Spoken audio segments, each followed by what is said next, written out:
number 2. Wow. Yeah. All right.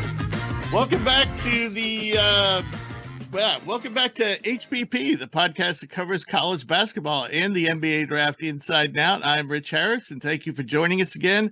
I am joined by the usual cast of characters, Drew Barton, Ayab Booney, and Jake Kopsick, and soon Doc Llewellyn will stop by. Gentlemen, how are you doing today? As we were saying before the show, Booney is wearing more baseball gear, and so suddenly he is now, it went from being not caring about baseball to being a diehard baseball fan. Always been a diehard baseball fan. Oh. I've been off the radar a little bit while they try to figure out this shift rule and the pitch clock and all that good stuff. So we're back, but hey, NBA playoffs are going on, and yeah, we got the draft coming up. So hoops is still uno. And you know what sport with our guest? I should say we had Thijs De Ridder, NBA prospect, plays in Belgium in the BNXT League. And I spoke to him a few days ago. We'll roll that interview later on in the show. And guess what sport he and I started talking about? Baseball. No. F1. F1 is huge in Europe. Oh.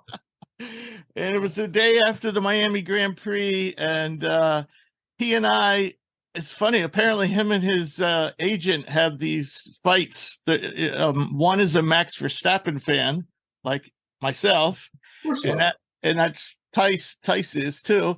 And his agent apparently is a Lewis Hamilton fan, and that's you can't like Max and like Lewis. So we have a crap load of college stuff to go by, because we took a little longer break than usual, because 1 week we did 2 episodes, so we kind of took last week off. So getting back to the portal, and then when I checked this afternoon, it was up to let me see, I believe it was up to, I think over 1,700 guys. Yeah. Where did I put that number? 1,716. And I guess we'll start by talking about the fact that the portal closes tonight at midnight. So does someone explain to me, because I know you could transfer at any time. There is nothing stopping you from putting in a transfer. So what does it mean that the portal closes tonight? So you have to put your name in. You have to submit your name into the portal by 11:59 p.m. tonight. I believe that's Eastern time, even for the West Coasters. So you don't have to decide on a school, but you have to put your name in. Now, there could be some exceptions made. Like if you remember last year when Steve Masiello gets fired like 2 weeks before the season, pretty much that whole Manhattan team transfers. Jose Perez goes to West Virginia. Like they will make exceptions if something like that were to happen. But as far as today goes, you don't have to pick where you're going. But if you want to put your name in the portal, you got to do it by tonight. Okay, well, God forbid this would happen, but this is a very likely scenario. What happens if player Joe Smith, his mom is ill and he wants to move closer to home, and he makes a decision tomorrow to transfer? What happens to him? I don't know. I mean, I've seen this happen in football a couple times where, like, that, unfortunately, that exact scenario has happened, and the NCAA hasn't granted somebody immediate eligibility. Because now that's something we have to worry about now. People are using up, like, their one-time free transfers. We'll talk about a couple guys. But I don't know. I think that's something you have to take off as, like, a special. You have to take up with the NCAA office as, like, a special exception, I guess. But I have seen that in football where a guy transfers for a situation like that, and they don't give him immediate eligibility. Okay, so if Joe Smith is just transferring tomorrow because he has a beef with one of the guys on the team, or he doesn't think he's getting the appropriate playing time by the coach, then he has to basically sit out a season, correct? Yeah, I believe so. Okay. All right. So that makes sense. All right. All righty. So probably the biggest prize in the portal we finally made a decision, and that's Hunter Dickinson went to Kansas. And Kansas was kind of a late addition to his list. Not surprising, though. Not too surprising. They really lacked a big man last year. That was one of the obvious problems Kansas had. So it would seemingly be a good fit. Anybody have any comments on Dickinson going to Kansas other than the fact that Jake and I really wanted him to go to Villanova?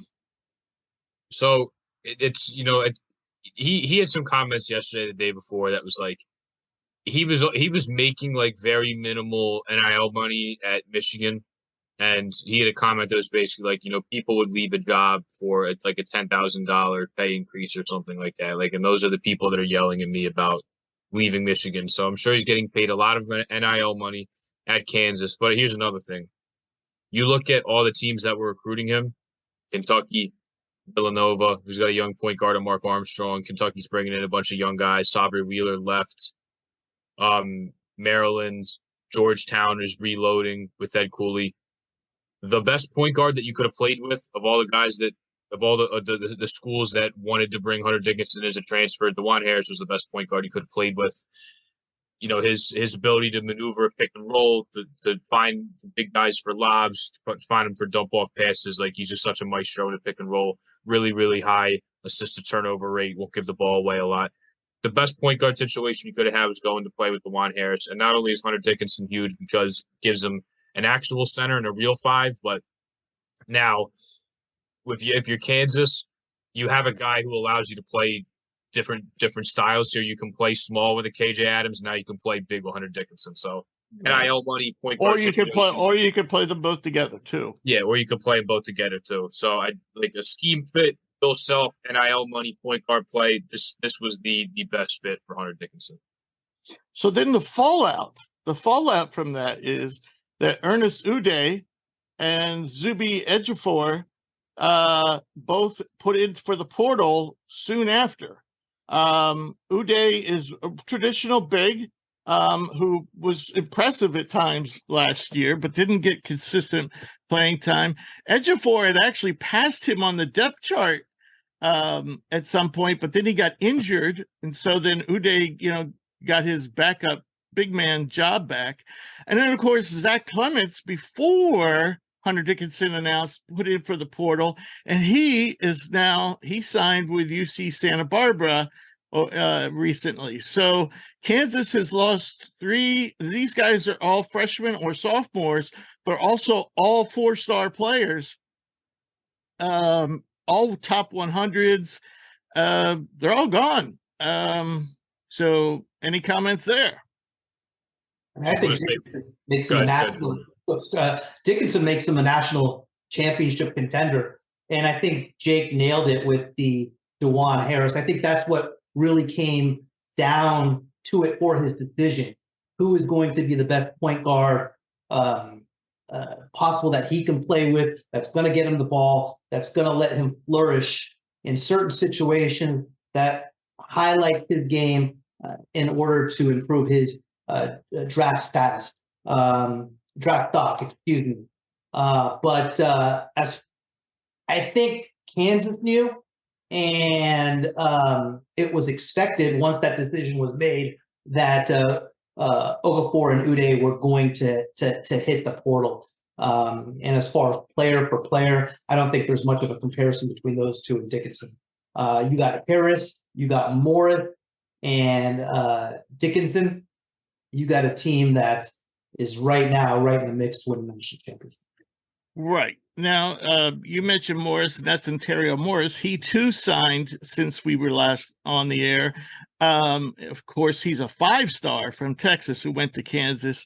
Now, he's more of a point guard, but he's definitely going to bring more scoring than Harris. But right now, with the way the roster is structured, they really don't have much outside shooting beside Ontario Morris. One could say maybe they don't need it, but Morris is the only one on the team, not counting incoming freshmen, and he only shot 33% from deep last year. So Morris and Harris have some work to do in terms of shooting, and they really could use another wing to take that place of Grady Dick, and that was supposed to be MJ Rice, but he also entered the portal. Kansas lost a ton of guys. But you got to remember, Rich, they also got Nicholas Timberlake from Townsend. He's averaging about 18 a game. 18 a game. He You know, shot over 40% from three the last 2 from years. three. Okay. So, you know, he's gonna fill a big void for that shooting. He was a 4-star guy. You know, so Yeah. Another guy, just with like you look at the mass exits to centers, I think strictly numbers here, you look at who's leaving. I think Mackenzie Mgbako is going to end up committing there. I think he's between Indiana and Kansas. I think he's going to end up choosing Kansas. They could use another big guy like him, even though he's not a traditional 5. He can do a lot more than that. This is an incoming freshman, correct? Right. Yes. Yeah. From Jersey. I think logically, I look at the numbers here. I look at the mass exodus. Makes me think Mackenzie Mgbako is going to end up committing to Kansas, and they're going to add another top recruit on top of that. All right. So another huge signing was Matthew Cleveland, formerly of Florida State, who had made great strides from a poor freshman season. He was a 4 or 5-star guy, top 25 recruit. Cleveland had a bad freshman season, but really became the best player on Florida State last year, but still has a ways to go, not overly efficient, not as explosive maybe as we thought he would be, but he's going to Miami. So Miami, obviously, between the draft and graduation is right now, they're definitely going to be losing Isaiah Wong and Jordan Miller for sure. And so Cleveland's going to help fill that gap. So big move for Miami and bad news for Florida State. Yeah, I love this move. I think this is just like a all upside. I mean, Miami needs to plug the hole as you're losing Jordan Miller. This is a guy you can plug into that kind of role. I'm not saying they're the same players. He's not. No, that's a good comparison. Yeah. But the upside is there. So if you can get 1-2 more years out of Cleveland, especially if Norchad comes back, especially if Nigel comes back, they still have a solid core. I mean, obviously, you don't replace the ACC Player of the Year. I think Jordan Miller was a criminally underrated wing in the country. I was a big fan of him. Rich and I, we've talked about him for over a year now. But I think this is like one of those moves where it's the perfect marriage for both sides. And I think this is a great pickup for him.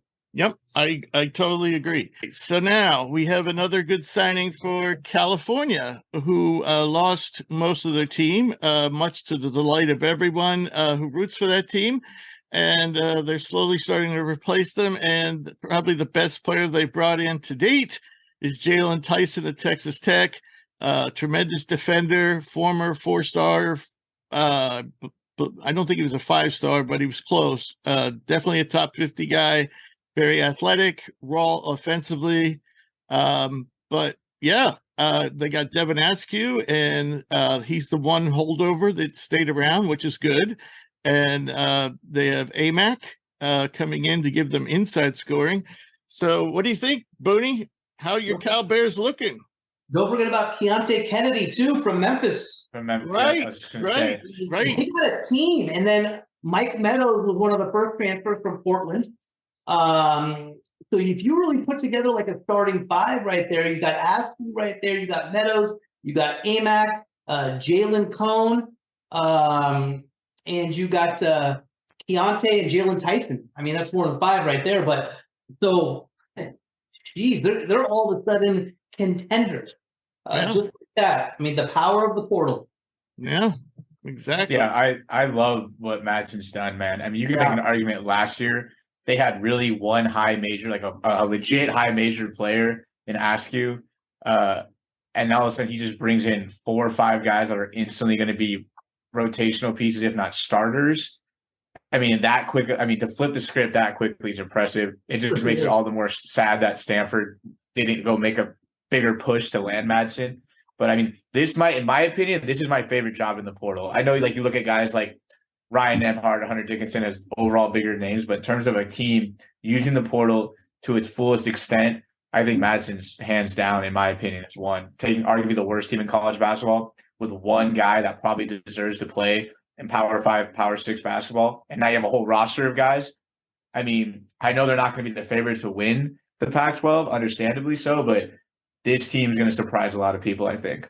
Yeah, I agree. I agree 100%. Now, I agree 100%. They're gonna. I agree with you 100%. Like they're not gonna be number one, but they're certainly gonna have a huge turnaround. But that's also not that hot of a take, I guess, because they can only go up from last year. Very fair. Very fair. But no, I agree with you 100%. They're going to be so much better. I think they could easily be a middle of the pack Pac-12 team. Another thing I want to point out, a couple of days ago, Ross reported that Cal is close to breaking ground on an $80 to $100 million practice facility. Yes. So stock continues to go up. Actually, that will not hurt them. Very good. Very good. All right. So I'm going to bring up 3 highly touted point guards. Who would be they were either highly touted coming out of high school or they're highly sought after having great college careers. And see what you guys have to think about these 3 guys. That's Jaden Bradley, goes from Alabama to Arizona. Max Asmus goes from Oral Roberts to Texas. And Tyler Perry, who was a honorable mention All-American on our Hoops Prospects All-American team, goes from North Texas to Kansas State. So what are your thoughts here, Jake? Yeah, so Jaden Bradley's it's obviously disappeared pretty much the end of last year. Which coincided with all that information going public. Right. I got to see how good, it's tough. I don't know how good. I feel like I don't know how good Arizona's going to be next year. I guess they're still awaiting like if Tubelis is going to potentially come back, but Larson and Tubelis are huge. Yeah, those are like 2 really, really big guys coming back. We'll talk a little bit about USC, but I don't think they're going to be nearly as good as they were the last 2 years and have the success they did in the Pac-12 if they don't get those guys back. But don't forget USC has, and I always mispronounce his last name, but he was a 5-star who had the heart issue. Yeah. He's supposed to be another Evan Mobley potentially, but he hardly got to play this year. And then once he got playing, and I think he ended up with a bum ankle or something of that nature that he couldn't finish the season. But everything I heard coming out of USC was very, very encouraging about him. Yeah. So then, and you talk about the recruiting class they have coming in this year. USC is going to be very good. I want to talk about Max Asmus though, because Texas needed him badly. They really, really needed him with AJ Johnson and Ron Holland decommitting. Guys leaving, then a Dylan Mitchell is looking like he might stay in the draft at this point. Arterio Morris leaves. Like that team is kind of falling apart. They really needed actually. And they lost Carr to graduation. To Timmy Allen to graduation. Serge Jabari Rice to graduation. Yeah. Tyrese Hunter may or may not be back. I don't know. What? Is he coming back? Yeah. Tyrese Hunter. Okay. Because I know I guess that was up in the air for a little bit, but they needed another. I think he's an early entry, but I don't think he's gotten a lot of traction. Okay. But regardless, until he comes back, like they needed somebody. And to get a guy like Max Asmus who could score, and especially being a guy from Texas too, like Texas needed this so badly. I like the Caden Shedrick pickup. I think it'll be very good, but they needed another guard. They needed some scoring very, very badly with all the people that are leaving. So that was a huge commitment for Rodney Terry. Let me ask Booney. I'm going to ask you one. I'm going to give you one team. Drew, I'm going to give you another team. Max Asmus, Booney, upgrade or downgrade for Marcus Carr? Downgrade. I agree. All right, Drew, Tyler Perry, upgrade or downgrade for Marquise Noel? Downgrade. I agree. Now, Marquise Noel also made our All-American team, but he was an honorable mention. He was like second team. So, all right. So, yeah, I admittedly, those guys went where they were needed, but they're not going to be as good as the guys they're replacing. All right. So a couple of athletic guys are next on our list. Jordan Geronimo, who's kind of been a bench player, energy player for University of Indiana. He goes to Maryland. Maryland probably could use some more offense. I don't know if Geronimo is going to give you that other than transition and putbacks, but he's the type of player you always like to have on your team. And Trey White goes to Louisville. He was a top 50 freshman, had a so-so freshman season, probably a little disappointing, but at least he was playing every game. He goes to Louisville, who we will talk about a little later. And then we have Charlie Pride. Goes to St. Bonaventure. He's been killing it at Bryant for 3 or 4 years. So I know you wanted to talk a little bit about Charlie Pride, Jake. So go for it. Yeah, I love the pickup for Mark Schmidt. They needed some wing scoring to go with Daryl Banks, who was one of the darlings of the NCAA tournament 2 years ago, playing for that St. Peter's team. But when they lost everybody, when they lost Oshuni and they lost Jaron Holmes to Iowa State, and then Jalen Attaway goes to the draft, Tom Welch goes to Alabama, where he kind of got buried on the bench and didn't play a lot this year. He was also hurt. Welch was also hurt. And they were deep, and there was a lot of depth in front of him anyway. And then Kyle Lofton goes to Florida, so he loses. And they only play 5 starters, really. They really only play 5 guys. I went to LaSalle.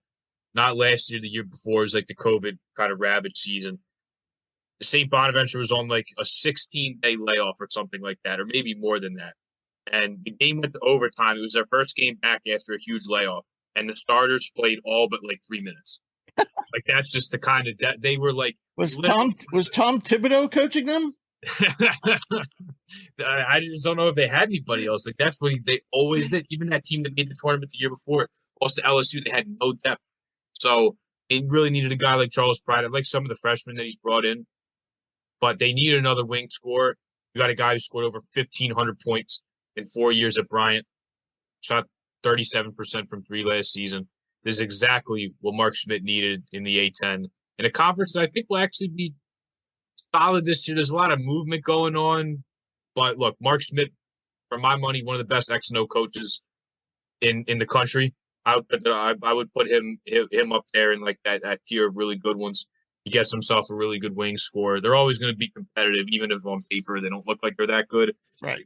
Bonnies will find a way to compete. They got a very, very good and veteran wing scorer going into his 5th year. Chuck Pride.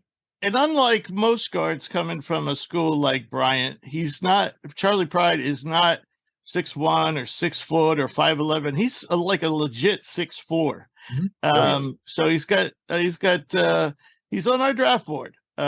So and it'll be interesting now that he's going to be playing at a much higher level. How far he can go here in his final year. All right, Drew, we're going to talk about some guys that are leaving your program. And Jake put in here about Efton Reed that he may or may not get a waiver, though he entered the portal and has signed with Wake Forest, and Dominic Harris just recently signed to go to Loyola Marymount. Now, both guys, I believe Harris was a top 60 recruit, and Efton Reed may have even been a 5-star. I think Efton Reed was a 5-star. Yeah, so I think Dom was definitely a 4. Yeah. So, what do you think of these guys? Obviously, they weren't playing. Harris has had some injury issues, and Reed just didn't seem to fit into the program. Yeah, I mean, Efton Reed at this point, obviously the physical tools are there, but he did play over 20 minutes a game, around 20 minutes a game at LSU. Wasn't a really big factor. Obviously, I always thought I was excited when he announced he was coming to the Zags, just from the athletic ability. It was something that the team generally doesn't have, is like that big, long interior presence. But I was also like, you're not playing over Timmy, and you're probably not playing over Watson. I don't really see a role for you here because he doesn't have a refined skill set. Being an athlete's not going to get you on the court in a Mark Few system necessarily. Wake Forest, I think it's, again, an interesting fit. I wish the best for him, but I'm just not really an Efton Reed guy at this point. I mean, I'm 3 years in now, and he just hasn't really shown enough to validate that 5-star ranking. Good for Dom Harris. Again, he hasn't been able to stay healthy. And then you look at the poor guy. He comes in, and then he's got Jalen Suggs coming in. Then Nemhard transfers in. Joel Ajayi was there. Obviously now Ryan Nemhard comes in. Like, he was never going to get to really play. So I think this is a great move for him going to LMU. I think this is the type of program where he's going to go, he's going to play. He's going to be one of their higher pedigree guys on the roster, if not maybe the highest. I haven't looked at their roster recently. And I just, I wish him the best because Dom Harris was huge in recruiting Jalen Suggs. He was huge in recruiting Julian Strother. I do think he's a talented player. I haven't seen him play in college, really. I saw him in high school a little bit when he committed. I went back and watched some of his film. He definitely can play. But I also think it's a good trend for like a guy like Dom Harris. And I wanted to make this comment about Zach Clemens too. Like some of these guys who went to these really high level programs just weren't able to crack the rotation. It's actually kind of nice seeing them going to some of these mid-major programs and really looking to try to revitalize their career. I mean, Zach Clemens, I think was he a Kansas level basketball player? Probably not. Statistically, he definitely wasn't. He's going to go to a UC Santa Barbara team that's going to be really good, in my opinion, for a mid-major. And he's going to probably be, from a natural talent point perspective, be one of the better players on the court. I think same thing with Dom Harris. He's going to go to LMU and instantly absorb big minutes. He'll obviously need to prove that he can play. Ideally, Cam Shelton's minutes. Yeah, exactly. So he's going to go absorb Cam Shelton's minutes and hopefully take off. So I think those two in particular made really smart choices. Efton Reed, if he can even play at this point, I just don't really know what to expect from him. I think he has a use as a big, but he's not overly skilled. He's not a good free throw shooter. He doesn't have a very high basketball IQ. So I think at this point, he's going to be bouncing around from teams who are going to obviously take a 7-footer on their roster. Right. And he took his free transfer last year. There hasn't been any coaching changes. So unless he can prove that Mark Few has been giving him rides home from practice while drinking. Hey. So Booty, you and I talked a lot during the season about Clemson. Of course, they're losing Hunter Tyson. And they're getting Joe Girardi. Doesn't seem like a fair swap, but if they get PJ Hall back, they haven't been a super active team that I can recall. So what do you think about Joe Girardi? Obviously, he's going to give them much needed shooting to complement Hall. Yeah, I like Girardi a lot. I think that had a lot to do with what's his name coming into Syracuse. God, the kid from Notre Dame, Starling. Right. Yeah. I think that had a lot to do with that. But he's a great shooter. Knock down, catch, and he's definitely good. I thought I was a little disappointed he made the move because I was really thinking Syracuse was going to have something next year. With Starling coming in and what's his name, the point guard, has he fully committed to the draft? No. So they could have Starling and Mintz. Mintz. Yeah, yes. So that could be quite the backcourt there. It could. So I thought this would be the year of the return of the orange, and I think it's still can be. But I think the biggest piece is Jesse Edwards for Syracuse. Yeah, you're right. I mean, the rebounding, the shot blocking. I mean, wow. And he was just huge for them quietly. I think not a huge transfer as far as what we're talking about, but in the whole realm of the portal. But he's a good, solid player, good shooter, and a nice pickup for Clemson. Right, and they also added Jack Clark from NC State, good rebounder, good defender, good athlete. So, all right. So Jake's going to give us our weekly St. John's update because Rick Pitino really hasn't done it. We expected players to be flocking there, kind of like they're flocking the cow, and it really hasn't happened. But they did sign some players over the last 2 weeks. So you want to talk a little bit about that, Jake? Yeah, so first they got R.J. Luis, who made the Atlantic 10 all-freshman team at UMass, averaged 11.5 points a game, almost 5 boards and over a steal, shot just under 35% from the three-point line. They got Glenn Taylor from Oregon State, who in his freshman year, he's spent his last 2 years there, got all-freshman honors when he was there, second leading scorer last year, averaging almost 12 a game. And then they got Brady Dunlap, ranked number 80 in the ESPN Top 100. He was originally committed to Notre Dame. He backed out of that commitment when Mike Bray stepped down. He visited Villanova, among some other schools, but ultimately settled on St. John's. So I like the guys he's bringing in, but I'm still waiting. I feel like I'm still waiting for a big splash here. I feel like I'm still waiting for a big-time guy here. So I can't speak. I feel like I can't really speak about the St. John's update if I don't talk about Jordan Dingle as well, who we got a little bit lower on the chart here. But it seems like he's committed to the draft process right now. There was an article from Adam Zagoria who said that the majority of the schools are communicating with his father if they have been reaching out to him as he's focused on the draft. A couple interesting notes there because there's 3 schools, St. John's being one of them, that seem to be popping up the most in Jordan Dingle's transfer recruitment here. Number 1 is Kentucky.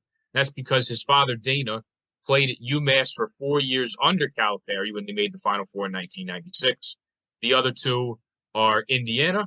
And then, of course, St. John's. Jordan's from Valley Stream, New York, which isn't too far from Queens. So he would potentially get to go back home. It's local to him. And I'll say this. I'll put Rick Pitino up against anybody as far as a coach that is better at individually developing guys and continuing to improve guys, build up on their skills. I don't know if there's a better guy than Rick Pitino. So I think this would be a really good fit for Jordan Dingle, and they really need a scorer. They have some guards. Danis Jenkins is probably slotted in to be the point guard right now, but they really need some scoring on the wing. They got Naeem Aline, who was a nice bench player for UConn. Jordan Dingle would be, to me, that would be like a big-time splash here. I really think you can play in the Big East. When you can get the second leading scorer in America, that's huge for sure. So that's your weekly St. John's update, I guess. There's not much on the Dingle front because he's committed to it. Nelly Jr. Joseph didn't transfer to St. Joe's? He's going to New Mexico to play for Richard's team. Yeah, I guess so. I thought that would have been one guy St. John's would have gotten. Yeah. I thought so too. I only thought there was a handful of guys that Pitino would take, but he's got Danis Jenkins and Cruz Davis. Quince Lazinski transferred there. He just got Sadiku Ayo to go there. So he ended up bringing a lot more Clayton, I thought, So say it again. Walter Clayton, I thought so too. I thought he would have got one of his former players to go to St. John's. Yeah. I thought he was a shoo-in. I thought it was going to be Walter Clayton and Nelly Jr. Joseph would be the 2 that for sure would go there. And then Nelly's going to play for his son, and then Walter Clayton's going to play in the SEC and go play close to home of Florida. But I was surprised to see that those 2 guys weren't the 2 that followed Rick Pitino to St. John's. So you talk about potentially making a big splash. Dingle is obviously still in the NBA draft, but could pull out, probably will pull out. But here's some other guys that have entered the portal lately who are also, I believe all 3 of these guys are invited to the NBA Combine, and that's Arthur Kaluma from Creighton announced this week, Julian Phillips from Tennessee, 5-star guy, and Grant Nelson, who we've talked about plenty on the show. All are in the portal, but also still in the draft. So that's just a sampling of some of those guys that are still out there. I guess, Drew, I know we talk privately, we're kind of become Creighton fans because of our relationship with Baylor Shireman and right. Kaluma. A little bit of a surprise here, though. I will say that Creighton has added, some wing types, some forward types, including Isaac Trout, who was a four-star guy who can shoot the lights out. And he didn't get a chance to play a second at Virginia. It's not like the cupboard's bare. And I don't know if Kaluma is, kind of like disappointed with the guys that Creighton's added, thinking that, he's taking that personally and thinking they're going to cut into his playing time or something. I don't exactly know what's going on here. I wonder if this is a situation, because I think we were all surprised when Nembhard announced he was looking to transfer too. And so I wonder if this is a situation now that Hunter Dickinson's kind of put it out there, like maybe NIL is a factor. I mean, Hunter Dickinson blatantly said, I wasn't making enough money. It was a huge factor in my decision. So I wonder if guys like Kaluma, now I know Kaluma's, by what I read, all accounts, NBA is where he wants to be at. That's his goal. I still don't think he's hit the potential. I think he's made marginal strides, but I still think there's more to be had. And I would definitely say from a pure standpoint of playing on a competitive team that will probably not be as good last year, depending on what Kalkbrenner does, Trey Alexander does. But like, this would be a chance for him to come in and really up his usage, up his role on this team. Still have competent supporting cast. You have Baylor, you have Ashworth there. Two great passers. Two great passers. And Kaluma would be the best athlete on the team. Now, the only thing I'm thinking, when I release our new rankings, and by the way, folks, they will be out next week. That is a promise. I won't break it. I've been working furiously. They will definitely be out next week.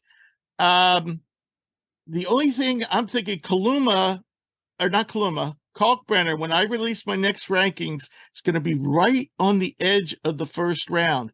And if I'm seeing it that way, and NBA people are seeing it that way, maybe he's thinking Ryan's gone, this team is not going to be nearly as good. And it won't be. It won't be. I think they can survive Nebhard with Ashworth coming in. But I don't know who the hell, unless, there's a guy we haven't talked about, Aziz Bandego from Utah Valley, who might end up at Cal, where his coach went. But he could be a nice replacement for Kalkbrenner. But I still don't think he's as good as Kalkbrenner. No, Kalkbrenner was, how many bigs in the country, like true centers, were better than Kalkbrenner last year? And we saw it in the tournament. He was a force. He might have been, outside of Sonogo, I'm trying to think, like, as a pure big, he might have been. Was better than Sonogo during the regular season. Yeah, I was talking about the tournament run, but for the whole season. Right. I don't know. It'd be really interesting. I was reading something because this stuff always intrigues me. I know that someone was suggesting Arizona might be quietly involved in Kaluma now if he does end up coming back, because he was definitely they recruited him way back when he was originally coming out. Tabella. But that's the thing is, that's if Tabellis and Larson come back again. So that was just kind of something. It was a fun thing I was reading, but that's entirely dependent on if those two forwards come back anyways. But I don't know. I just would love to ask guys like this, like, what was the driving force? Was it because you were unhappy with the team's direction? Was it money? Because I feel like there's so many factors nowadays, and in the off chance, I would ask the person who broke the story, John Fanta, if John was still talking to me. So, he'll be a hot name on the market though. Like you said, there's a lot of untapped potential, and he's a good athlete. He can go on a lot of teams and on paper be their best defender. So, there's a lot of there'll be a lot of interest. But I know he's focused on the draft, so we'll see what happens. I'm gonna bring on my inner Bob Huggins and say, remind me somewhere down the line to tell you what a big pussy John Fanta is and why he got butthurt. It no longer speaks to me. Anyway, all right. So other guys that are out there, I mentioned, and maybe Booney or you West Coast guys, or maybe even Jake, have an idea where Bandego and Trey Woodbury, who's going to be going into his fifth year. The guy can shoot, and he's fairly athletic. He can dunk. He's a 3-level scorer. I really like these two guys transfers, especially Bandego, who's extremely excellent rebounder, shot blocker.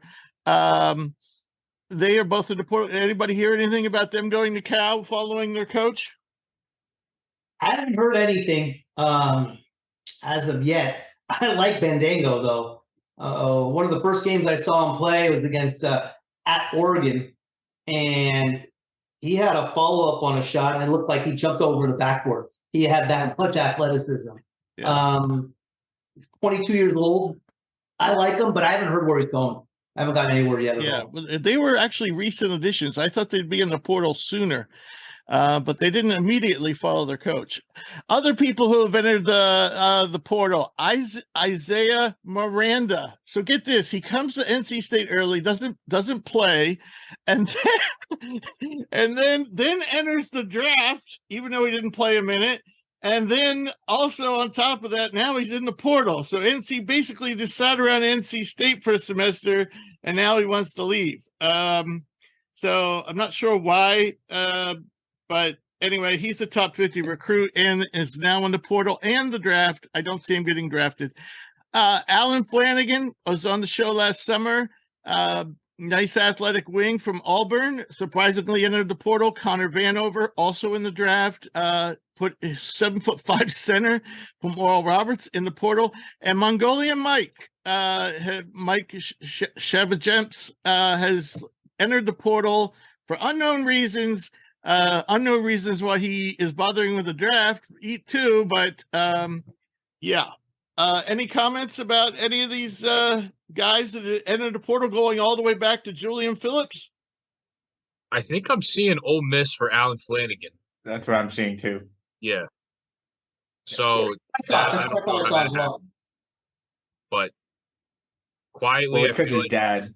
Yeah, that's what I think it was. Something like that. He committed when he committed to Auburn. Coach there. Yeah, when he committed to Auburn, his dad was on staff, I believe, and then his dad just took a position at Ole Miss, and then I think a couple of days later he's in the portal. Okay. So that makes sense to me. Yeah. Okay. Yeah. Look, quietly, rostered Ole Miss isn't bad. That Jamarian Sharp just said he's coming out of the draft. He's going to play there. So not looking too bad at Ole Miss. No, it's not. No, it's not. And of course, Julian Phillips and Grant Nelson will be prized. Just about every school in the country, and Dingle, and Jordan Dingle, and Kaluma. All four of those guys, just about every school in the country would be interested in. So Grant, come play for the Zags, man. Yeah, Watson's gone. I think everyone on that list should either go to Villanova or Notre Dame. Just because. Oh wait, what did Bob Huggins say about Catholics? He has, I believe, Nova's reached out to both Isaiah Miranda and Grant Nelson, and I believe Notre Dame is not reaching out to anyone because, well, they finally got a transfer, but I don't know. I think they're gonna. I don't know what they're gonna do. They're in trouble. All right. So before we move on to talk about the NBA draft and in the upcoming combines, let's play the interview that I did with Thijs De Ridder a couple days ago. Of course, Thijs is an early entry into the draft and has been a star in Belgium this year. Our special guest today is an early entry into the 2023 NBA draft, Thijs De Ridder of the Antwerp Giants in the BNXT League of Belgium and the Netherlands. During the regular season, the 6'8" forward averaged 11 points and 6.1 rebounds while shooting 53% from the floor, 44% from deep, and 68% from the free throw line. The 20-year-old ranks 5th in the league with a player efficiency rating of 25.2 and has helped the Giants to record 11 straight wins and a top seed in the BNXT playoffs, actually the Belgian playoffs, but we'll get to that. For his efforts, he was named the Belgium Rising Star of the Year, the BNXT Sixth Man of the Year. Thijs was also selected to the BNXT Dream Team, which is equivalent to being named first team all conference or all NBA, if you like. Thijs, welcome to the show. It's great to have you on. How are you today? Yeah, thank you. I'm good. I'm doing fine. Ready for the playoffs. Yeah. That's what I was going to first ask you, because I have to admit, your league it's a new league. I think this is only the second year. Correct? Yeah, the second year, yes.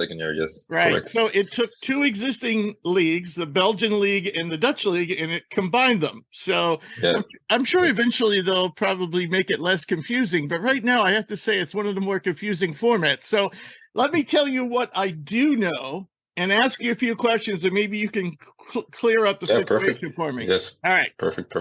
I will try. All right. So you have the Dutch League and the Belgian League still kind of exist.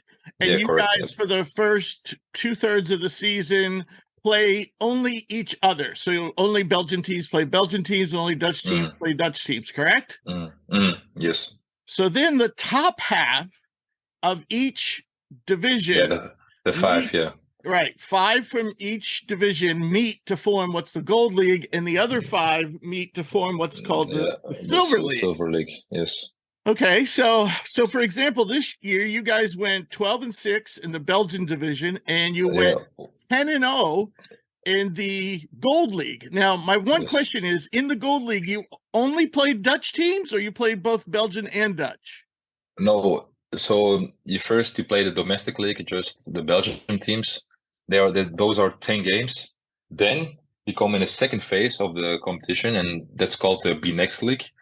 And then you play only against Dutch teams, so the top 5 Dutch teams. Okay, so your 10 victories in the gold division then were against Dutch teams. Yes, correct. Okay. Yes. All right. So now you're set for the playoffs. You had the best record in gold. You had the second Yes. best record in the Belgian league. And here's where I get lost. First of all, are you the first or second seed in the Belgian playoffs? Now we are in the first seed. Yeah. Now that's what I was going to ask. How do the gold games get? Yeah, no. Like you said, it's like a new competition. It's still like figuring out what is the best way to do it. So yeah. So basically, you got the first. I understand your confusion, but everybody had it like, yeah. You got the first seed by winning gold. Mm-hmm. Mm-hmm. Yeah, because we were 10-0, and Oosten, the second team, they lost 2 times in the gold. Right. Okay. Yep. All right. Yep. So now I get it. So now my question is, after the playoffs, let's assume you're either after the Belgian playoffs. Let's assume if you're the winner or the runner-up, what happens? Like if you're the winner, we get home advantage to the other teams in the playoffs. In the whole huge tournament? Yeah, in a whole huge tournament, both the Belgian playoffs and the BNXT playoffs, if I'm correct. Yep. Okay, and the runner-up would. Yeah, like if you play the second, so we are first, and if you play the second team, they were second. We still have home advantage to them. So how many buys would you get? Because altogether there's like 20 teams, and so like would you automatically go into the final 4 as the runner-up or the winner? Yeah, we start now in the Belgium playoffs. You start now in the semifinals already.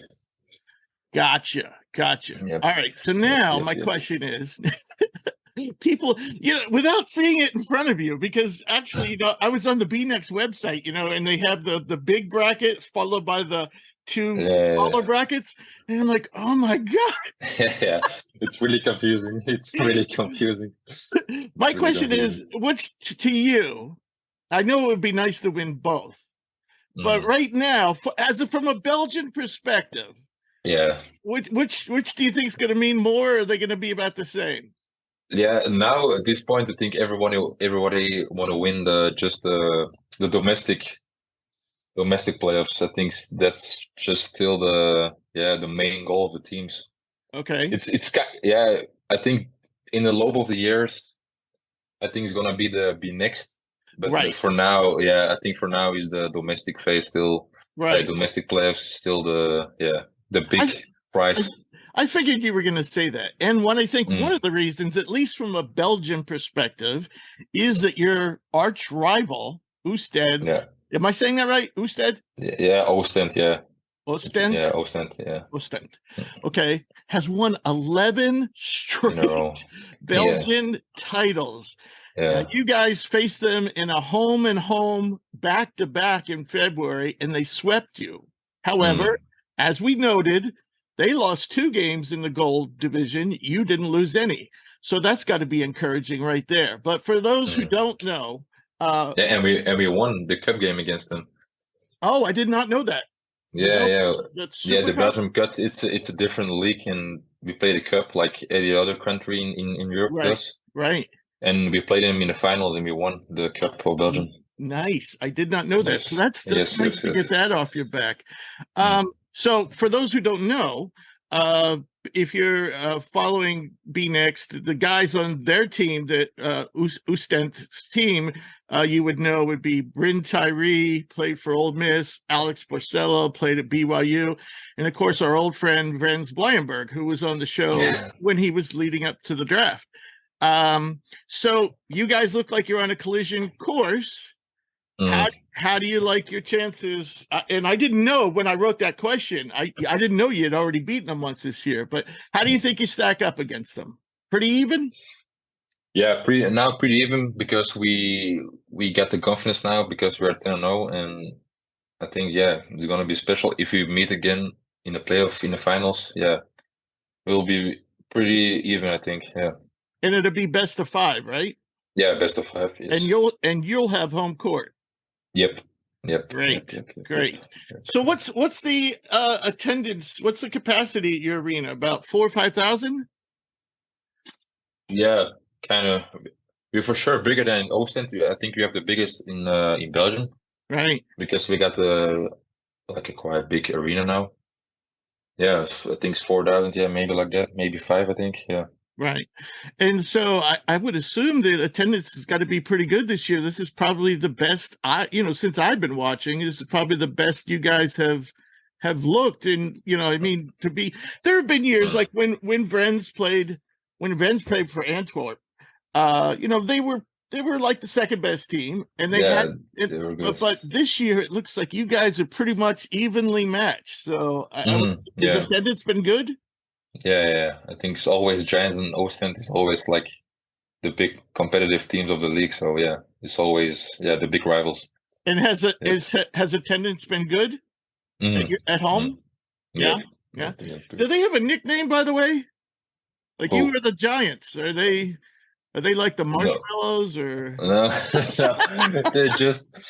they call themselves BCO. It's just okay. The short name of the club. Yeah. All right. They don't really get a name. Just Ostend. Okay. Well, just when you bump into them, tell them I suggested Marshmallows. See how they like. Okay. So in gold play, I noticed your minutes have picked up. You're Sixth Man of the Year. I'd say you've been hovering around 20 minutes per game. And I saw over the last few games, I think you were in the mid to high 20s, maybe even a couple of games in the 30s. What's going on there? I think at a certain moment, coach decided to play me more. I'm really thankful for that, because I was really grown as a player in a season. Just in the beginning of the season, this is my first season that I really played the big minutes. Right. Last season I was playing maybe 8 minutes average at the season, but now I'm playing much more.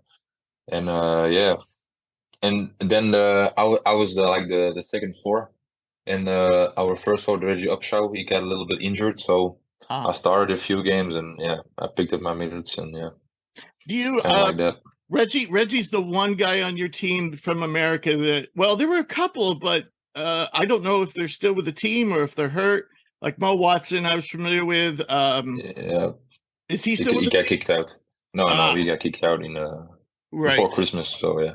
Yeah. Okay. I think we changed 3 guys in the beginning of the season. How would you, for someone who hasn't seen you play, how would you describe your game? And is there any particular player, be it international or NBA, that you model your game after? It's kind of difficult, but because I wanna say that somebody in NBA is kind of weird. But no, I really like Dirk Porzingis' game. Yeah, just like I see him like a big example, because like the smartness and the nice touch around the ring, the good moves, the fadeaways, I kind of like that. And just the energy. I like to rebound a lot, to go to offensive rebounds and defensive rebounds. And I can how would I say that? I like to defend a big guy and a guard, Like I can switch switch in the ball screen. Versatile, switchable. Like that. Yep. Right. So would you call yourself right now a stretch 4? Yeah, maybe. Yep. Okay, but there might be, well, I got other questions for you. We'll get to what so you consider your strengths rebounding, defending, Yep. And where would you like to, you're only 20 years old. Next season, I assume every off season you probably have like a priority. Like, I want to improve here. I want to improve here. What would you like to add to your game next season?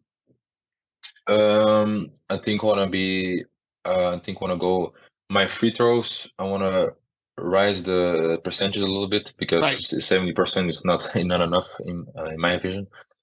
And I think my shooting and my touch around the rim, I think if you have under control and make that maybe 80% or 70%, and the 3-point shot, yeah, if you can make that like a solid 45 or 40, yeah, I will be happy. Right.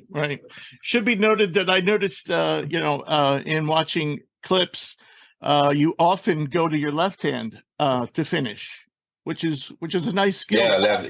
Nice skill to have for a right-hander. I think my whole youth long, my left hand was a problem, and I started to kind of work on it. And yeah, if you can go left or right, I think it's like a positive thing against the opponent. So yeah. Right, I agree completely. So what do you think is an underrated aspect of your game that people who don't know you well don't necessarily notice? Something that maybe you don't even do right now on the court because it's not your role, but something that you think that you're pretty darn good at, but just people don't know it. I think the one-on-one just one-on-one at the 3-point line, not at the block or just back to the rim, but just out of speed and one-on-one. Okay. Yeah. So driving, cutting? Yeah, driving, more driving, yeah. Right. Driving yeah, one of the things I was thinking about was off-ball movement. I think you move. Yeah, off-ball movement, yeah. Too. Even with the pick and roll, you move. I just want to, I know what you're saying, but I still want to improve that. If you see, like Gilles from Oostend, it's crazy what he's doing. I don't know if you know him, but he's just moving without the ball, just looking at the defender's back and see where he watches, and then boom, quick in his back, and yeah, I want to improve that too. Yes, I think it's an underrated for skill. Sure.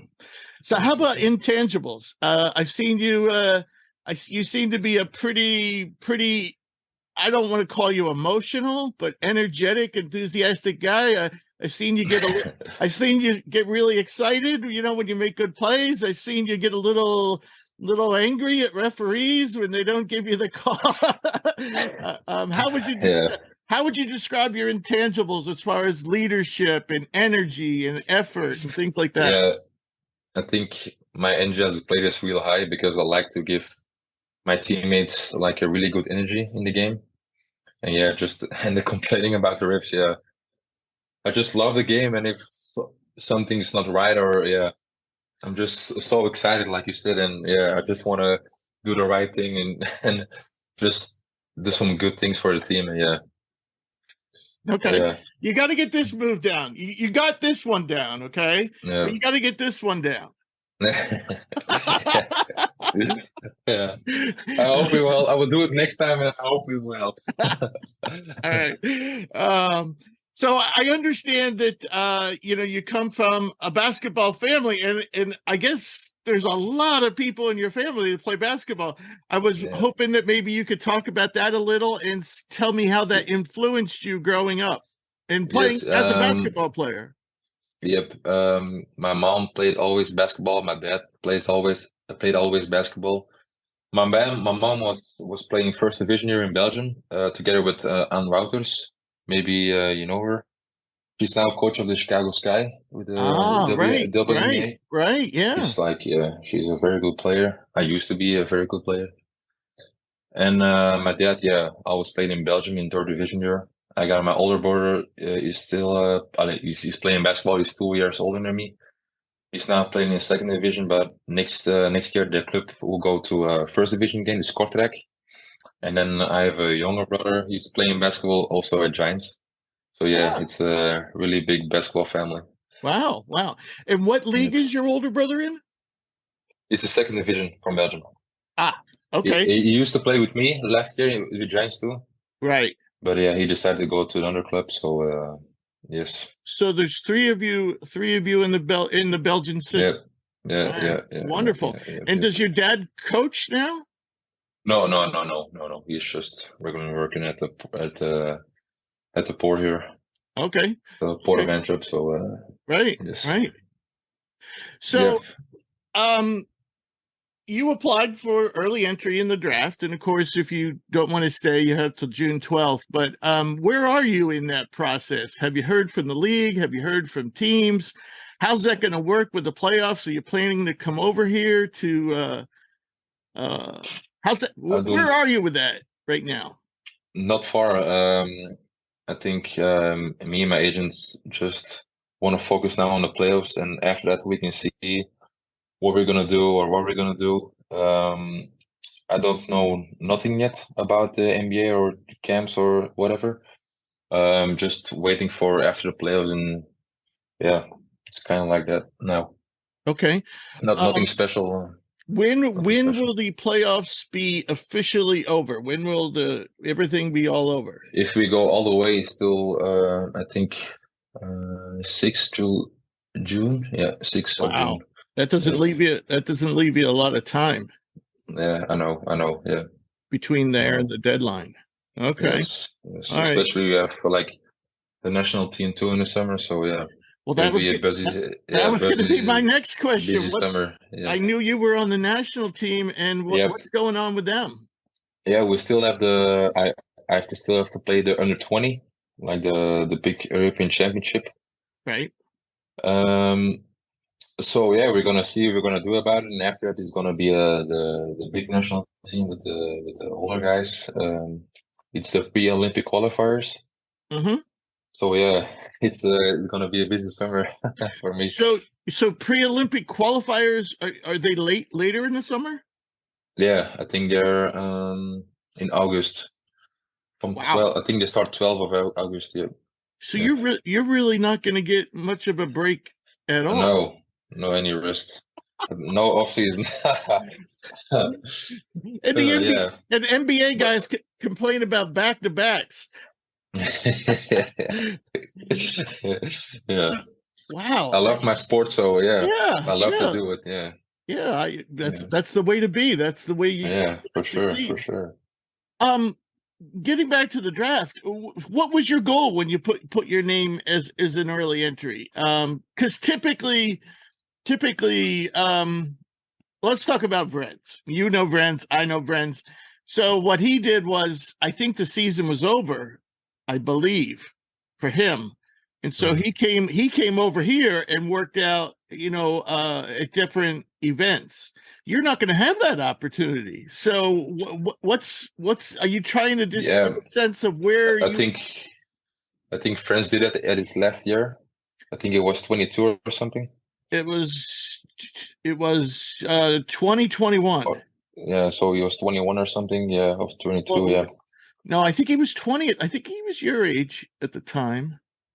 Yeah, could be, but the first reason I put my name in Jeff was like to put my name on a map that the scouts can see my name. Like how do you say that? Just like I know. Just to make them aware, just in case they hadn't noticed you.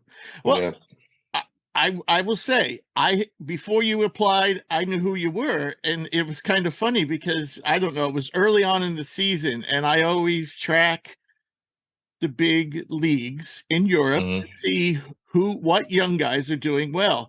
And I saw your stats, and I hadn't heard of you. And I got on and I watched your clips. And after watching your clips, I got on my phone and I texted Guy and I said, "Why are you hiding this guy from me?" What he told you? He said, he laughed. He said, "Yeah, he's been doing great, and I'm not hiding him. He's doing great. We're very happy." And so, So, all right. So, no, that's the main reason. Just for put my name on the map that all the scouts can see me a little bit. Just that they know who I am, and kind of like that. Yeah. Makes sense. All right, so I heard you like sneakers, but I wasn't sure what that meant. Does that mean you actually collect them and keep them, or you just like to wear a lot of different sneakers? I just bought them and wear them. Well, there's nothing better than a brand new pair of sneakers. Some guys are really selling it for much more money, but I like it when I see a shoe that I like, and I just bought them, and I wear them with a cool outfit or something, and I just wear them.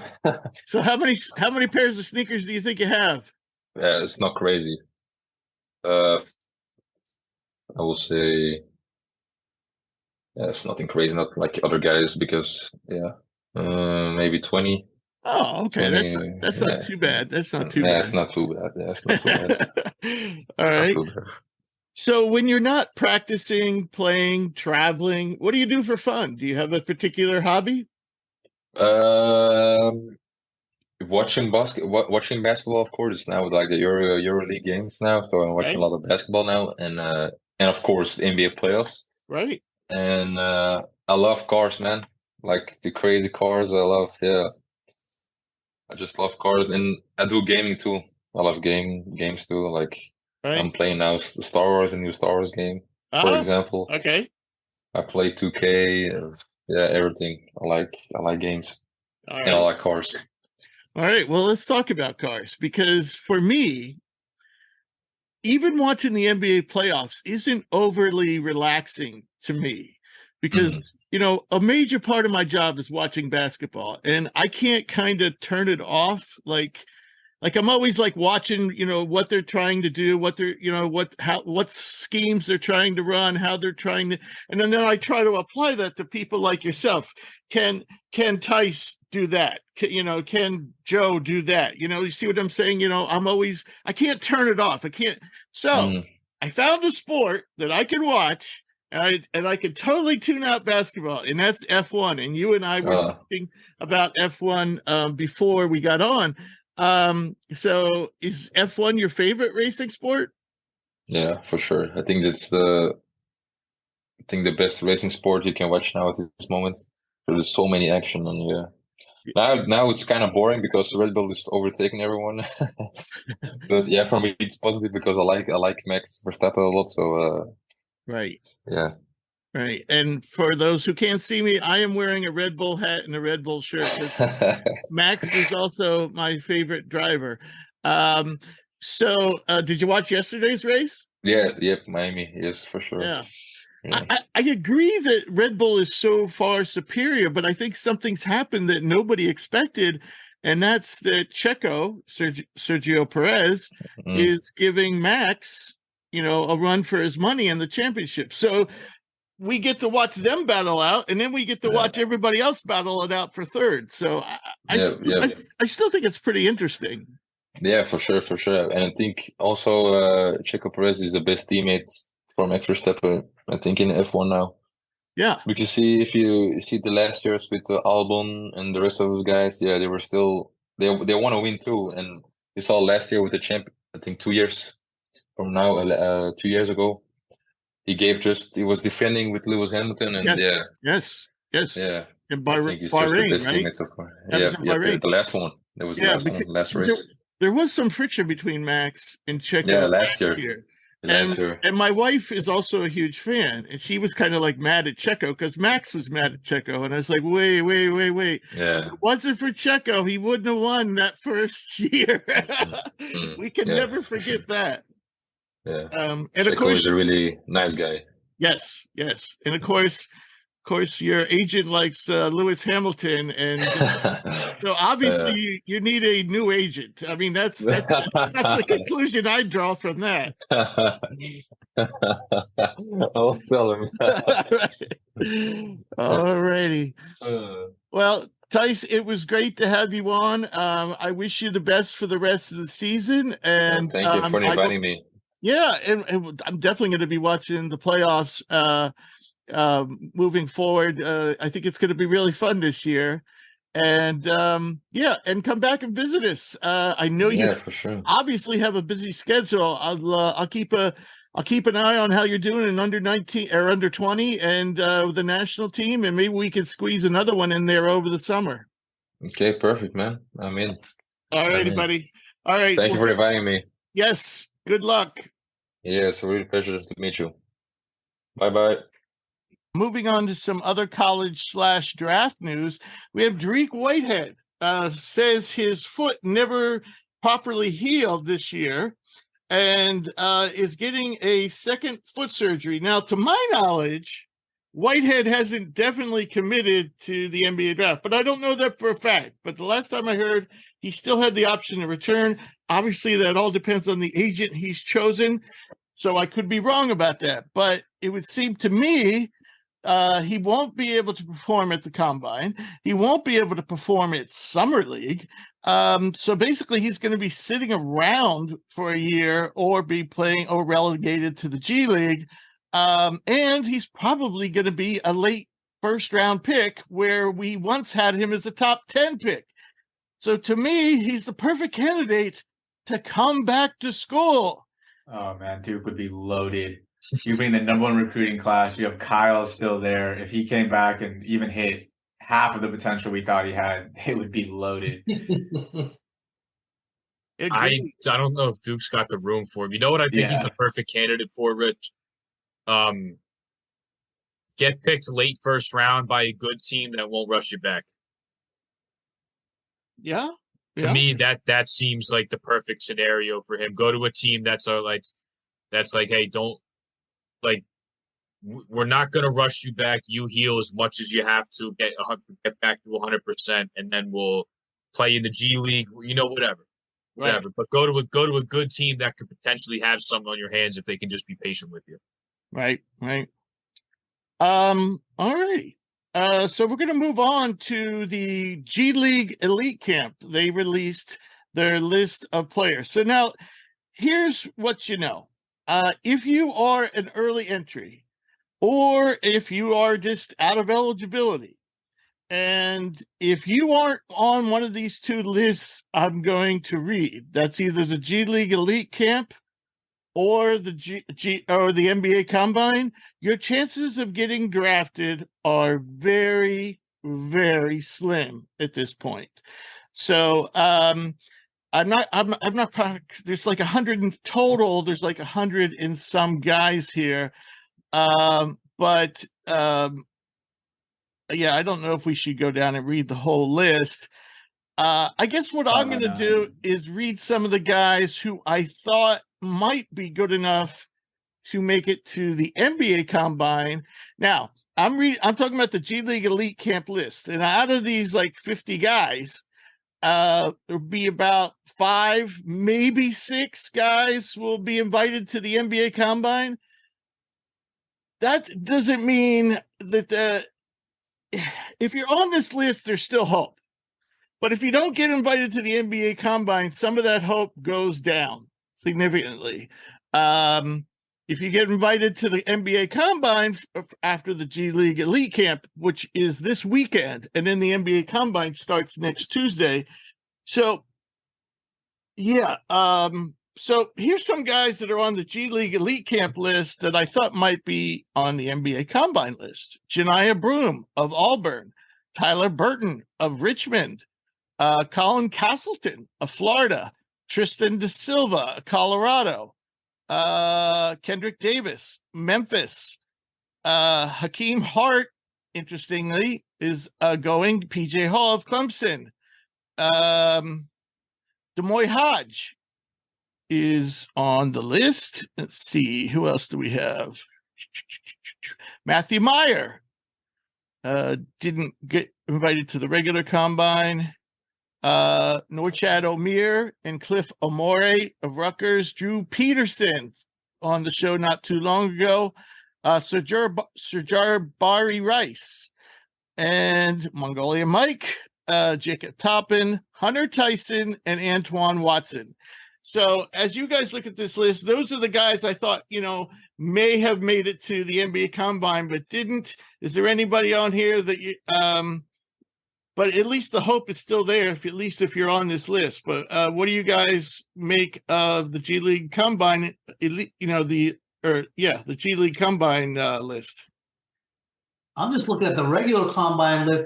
Am I seeing that Tavion Kinsey wasn't invited? It was invited to the G League Elite Camp. He was. Yes, he was invited to the Elite Camp. So he still could go to the regular NBA Combine. He would have been another. Marquise Noel is also going to G League Elite. So I probably just listed off at least 10, 15 guys out of the 50 that I thought were, NBA Combine potential. And out of this group, I'm telling you, only a handful, 5, 6, are probably going to end up at the NBA Combine. So yeah, this is when it starts to get painful for these guys. Yeah, no kidding. This is the wake-up call I think some of these guys need, though. Yes, and I think if you're on this list and you don't make it to the combine and you're in it like Tristan De Silva of Colorado, you go back to school. Hakeem Hart, Absolutely. you go back to school. Even if you get invited to the NBA combine, it's much more likely that you will be drafted, but it's still not a guarantee. But if you don't get invited to the NBA combine and you still have years to go, eligibility, you go back to school. Especially a lot of these guys would be the best, if not one of the top 2 players on their college teams that they returned. Yes. A lot of them. I mean, Yeah. Norchad O'Meara, Drew Peterson. Is Peterson out of guy, eligibility? Huh? Is Drew Peterson's out of out eligibility? now. He's out. He's Okay, he is 5-year out. guy. Another guy I failed to mention was Charles Bediako. One of the best, floor runners for a big. Out there is a great defender, great shot blocker, solid rebounder.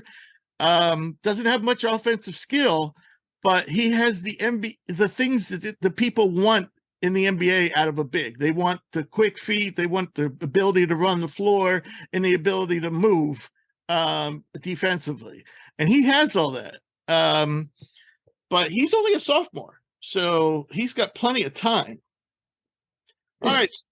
So much parity in college hoops. Like, I'm looking at both lists right now, and I'm looking at the NBA when I can't really see anybody that I'd argue with that says, hey, one list, one player should be replacing the other player. But God, there's a lot of good player on that G. Yes, very much so. So now, as we move on to the NBA Combine list, now if you've been invited here, your odds of being drafted are much greater. And some people on here surprise me. I would think I would swap them with some of the guys on the other list. Kevin McCullough of Kansas, basically a defensive specialist. He's on there. Kobe Brown made it, of Missouri. I don't have a problem with that, by the way. Omari Moore of San Jose State made it, and Kamara from Dayton made it. Grant Nelson made it. Julian Phillips made it. Jalen Pickett of Penn State made it. Podzimski of Santa Clara made it. Olivier Max and Prosper made it. Zach Edey made it. Let's see. Who else might be a little? Ben Shepard of Belmont made it. And Jalen Slauson of Furman. Definitely surprised by Shepard. Good shooter. I just don't know if he has the athleticism. I might want to challenge you on that. That guy's got like a different gear. Does he? Going downhill. Yes, he's very, very fast. I actually was just watching him the other day. I've been watching old college games, I've been doing other things and kind of half watching and half paying attention. But, I watched him a little bit and I saw him do a lot of off-ball stuff, a lot of, coming off screens and shooting, but didn't see a lot of shot creation. But like I said, I'm not super familiar with him. So go ahead, Jake. No, his burst, like attacking a closeout, getting the ball ripping and going to the basket. Like, this guy's got some serious burst and some serious speed, and it's got a gear that I don't know a lot of people have. So if you watch the other Belmont games, like, I would look out for that, because I do think you really have something here in Ben Shepard with his speed, number one, to get into the basket. So next time you watch him, I would take a look at that, because I think you're gonna like what you see. Yeah. So, by the way, the combine is bigger than usual. I'm not exactly sure why, but 78 players have been invited. Or 78 players, yeah. The one player is not on the list who we know won't be is Victor Wembanyama, because he is still playing in France. And I'm going to give him a big thumbs up for playing this year, for playing the full year, not doing like a LaMelo Ball or even a Scoot Henderson this year where they where they bowed out in the middle of the year. I mean, Scoot took it pretty much to the end, and that team was horrible. It really does. I really think the Ignite thing has to be re-examined. I think them all being on the same team does nothing but hurt them as players. I think it would be better off if each one of those Ignite kids was playing with a bunch of veterans. But anyway, that's a side note. But yeah, I really like the fact that Victor has kept on going and honored his commitments to his pro team. And to me, that's a pure thumbs up. Just the opposite of what we saw out of what's his face last year, Sharp, drafted by Portland. Shaden Sharp. Yeah, kind of just the opposite there. I really don't like prospects who I mean, there's reasons. You find these guys that hide, that shut it down or whatever. And I'd say 3 out of 4, maybe 4 out of 5 turn out to be disappointments. I mean, maybe, they play, and maybe they play in a league for, 5-10 years, but they never live up. The guys that hide never live up to the hype, and they try to ride the momentum from high school all the way into the lottery, and they don't want to do anything to screw that up. And if they had confidence in their game, they would, but they don't. So they hide. Any other comments about the people who made this huge list at the NBA Combine? Mike Miles made it, by the way, which is great to see. Jalen Clark from UCLA got invited. I don't think Jalen will be participating because of injury. But I love Jalen Clark. Kobe Jones made it. Kaluma made it. Kalkbrenner made it. Bobby Clintman didn't play a lot for Wake, but man, that kid pops with potential. Any comments on this list? It's just a reminder for people who give college basketball a hard time. When you look at this list and the other list, look at the great players on both lists. You're gonna tell me there's not great people to watch? If you just took the guys who were at the G League camp, I mean, the amount of talent that is there and that isn't here is just shocking. So I think it's gonna be a really good draft. I think there's a lot of really talented guys coming out, and I think it'll be nice to see some of these older guys get their chance too, especially with all the COVID years and stuff. It's not going to just be the usual 10 freshmen in the lottery and all the old guys fall in the second round. So I think it'll be a good year. Yeah. 30 or 40 of the 50 guys invited to the G League camp will be stars anywhere but the NBA. So absolutely. They could do it at Real Madrid. They could do it at the G League. They could do it in the Australian NBL. They're really good players. They're just, the NBA's only got so many spots. All right. So we'll move on. Good stuff, gentlemen. Jake, you mentioned Ron Holland decommitting from Texas. Do we know why he did that? And could you talk more a little bit about what I know his rankings have changed recently, but do we know why he decommitted from Texas? I haven't seen a reason why. I would think that AJ Johnson decommitting and announcing he's going to play in the NBL maybe has something to do with that. But look, Arkansas has reached out just about everybody. No shock that they're in on now who's the number one guy and actually overtook Isaiah Collier in 24/7 Sports top 100 rankings. Mm-hmm.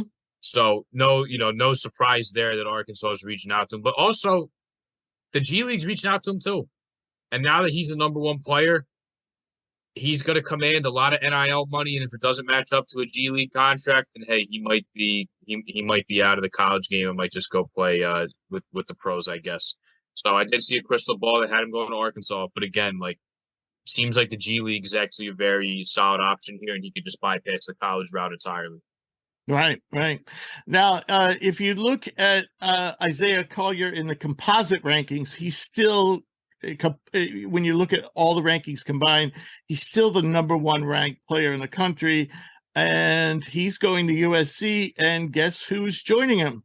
What do you guys think of the West Coast guys? Think of Bronny James joining Isaiah Collier to form this potential All-American backcourt for the Trojans. Good and bad. Yeah. Good part is it's going to be extremely exciting. The bad part is that's all the media is going to be talking about. It's going to take away from a lot of everything else. I mean, it's going to be brawny, and this, but it's going to be exciting. There's no question about it. But I think they're going to, like media mostly does, is going to overdo it a little bit. You're going to get sick of it after a while. Yeah. I've seen Bronny play in high school. Obviously, he was a McDonald's All-American. He was at the Hoops Summit game. Like, it sucks because do I think he's a good player? Like, Bronny James, you watch him play, he's a smart player. He can shoot the ball. But, like, as the media does, I don't think he's special. I don't think he's like this transcendent. Now because he's there with Collier, they're going to be national contenders. Like, this doesn't excite me the same way you get excited when you think about, like, Duke bringing in RJ Barrett, Zion Williamson, and Cam Reddish. This doesn't excite me when Duke brought in Jaleel Okafor and was it Tyus Jones? And, like, it's not to that level, in my opinion. And it's already being talked about. People are so excited to talk about DJ Rodman committing there. DJ Rodman was a 2-star recruit who was, like, okay at Washington State. Like, he's a major impact player. Like, he was a piece on a team that wasn't that great. Like, so you're already seeing it. And it just sucks because I really do think Bronny's a solid player. But those who think he's a one-and-done prospect, talent-wise, I haven't seen it. I mean, he's a 6'3" guard. He doesn't have freakish athleticism. He's not going for a team where he's going to get on the national spotlight in terms of, I think, the level of competition they play. And he's not even the best freshman coming in there.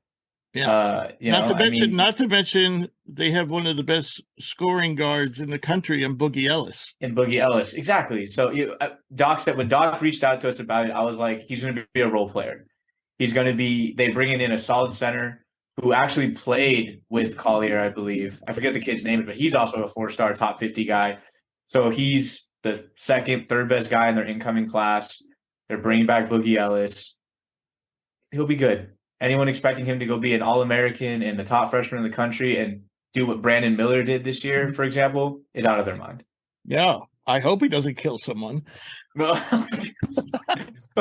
Yes. Well, yes, I really hope that doesn't happen. All right. So an update on the team recruiting rankings. I'm not going to go through them all. This lists off the top 5. The first 2 are no surprises. Number 1's Kentucky. Number 2 is Duke. Number 3 is UConn. Number 4 is Michigan State. And number 5 is Louisville. They have like 5 or 6 4 and 5 stars coming in. So Louisville has lost just about everybody, but the way that team has played over the last 2 seasons, they're probably happy to see most of them go. And they're kind of starting from scratch. So Louisville should be interesting this year. All right. So gambling allegations. And when I first, Jake, this is a note Jake added. When I first read it, all I saw was Alabama coach. And I was like, uh-oh. Yeah. But it's a baseball coach, correct? It's not Yes. It's not a basketball coach. Thank God. Yeah. So you want to talk about what's going on here, at least in terms of basketball? Yeah. So there was some gambling allegations, or at least like they have some people that they flagged at both schools, at Iowa and Iowa State. 26 student athletes across baseball, football, men's basketball, men's track and field, wrestling, and plus a full-time employee in the athletic department at the University of Iowa. This is according to the Des Moines Register. And then with Iowa State, they don't have as many people flagged, but they still have some. 26 from Iowa State and 111 individuals from, or regardless, like, there's people from Iowa State. I don't think there's any basketball players from Iowa State, but there is men's basketball players to be named at Iowa that have been flagged amongst a lot of people. So this comes after the Alabama baseball coach was fired because he scratched his starting pitcher, didn't tell the guy who was going to replace him until an hour before the game, and apparently he's on surveillance tipping off somebody that this is going to happen. And then there was a large bet placed on Alabama baseball that was made at Great American Ballpark in Cincinnati. I don't know if he called somebody, talked to somebody, who then talked, and it was just kind of. Why would you bet on Alabama if their pitcher was scratched? Well, he bet on like the other side. Oh, It's almost like they threw the game. Right. Yeah. Right. So And like people don't bet a lot of money on college baseball. Like there was a guy, a regulator in the state of Ohio, talking about like there was one book that had like $35 total of action on the game. So like, of course, when somebody throws a ton of money on a college baseball game, Right. they're like all the alarms go off. Right. So the guy ends up losing his job over that list. You know, obviously a long list just adds to a long list of bad things that have been happening in Alabama lately. Yeah, and I was going to say it certainly does the athletic director. It's certainly, you know, it might not be tied to basketball, but boy, oh boy. You know, I can speak on this from experience as far as seeing this. In the late 90s, when I was at Fresno State, we had a point shaving allegation. And this stemmed from the point shaving allegation was broke by, I'm sure an individual you guys know, Adrian Wojnarowski. Adrian Wojnarowski was due to be the beat writer for Fresno State basketball at that time. Andy Katz was there just following Adrian Wojnarowski and basically took his job. In a sense, kind of went behind his back and took Adrian Wojnarowski's job because Andy Katz was a lot more personable than Adrian was. Since then, since that happened, Adrian Wojnarowski went out of his way to look for any type of article against the program. And he broke an unfounded point shaving allegation scandal that was later dismissed. There was nothing founding about it. And I feel a lot of these type of reports that come out is a newspaper article trying to make a name for themselves.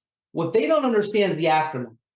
Right now, you're going to have federal agents at each one of these campuses. And because it's federal, when you're talking about point shaving, it is federal, threatening kids as far as telling them what they want to know.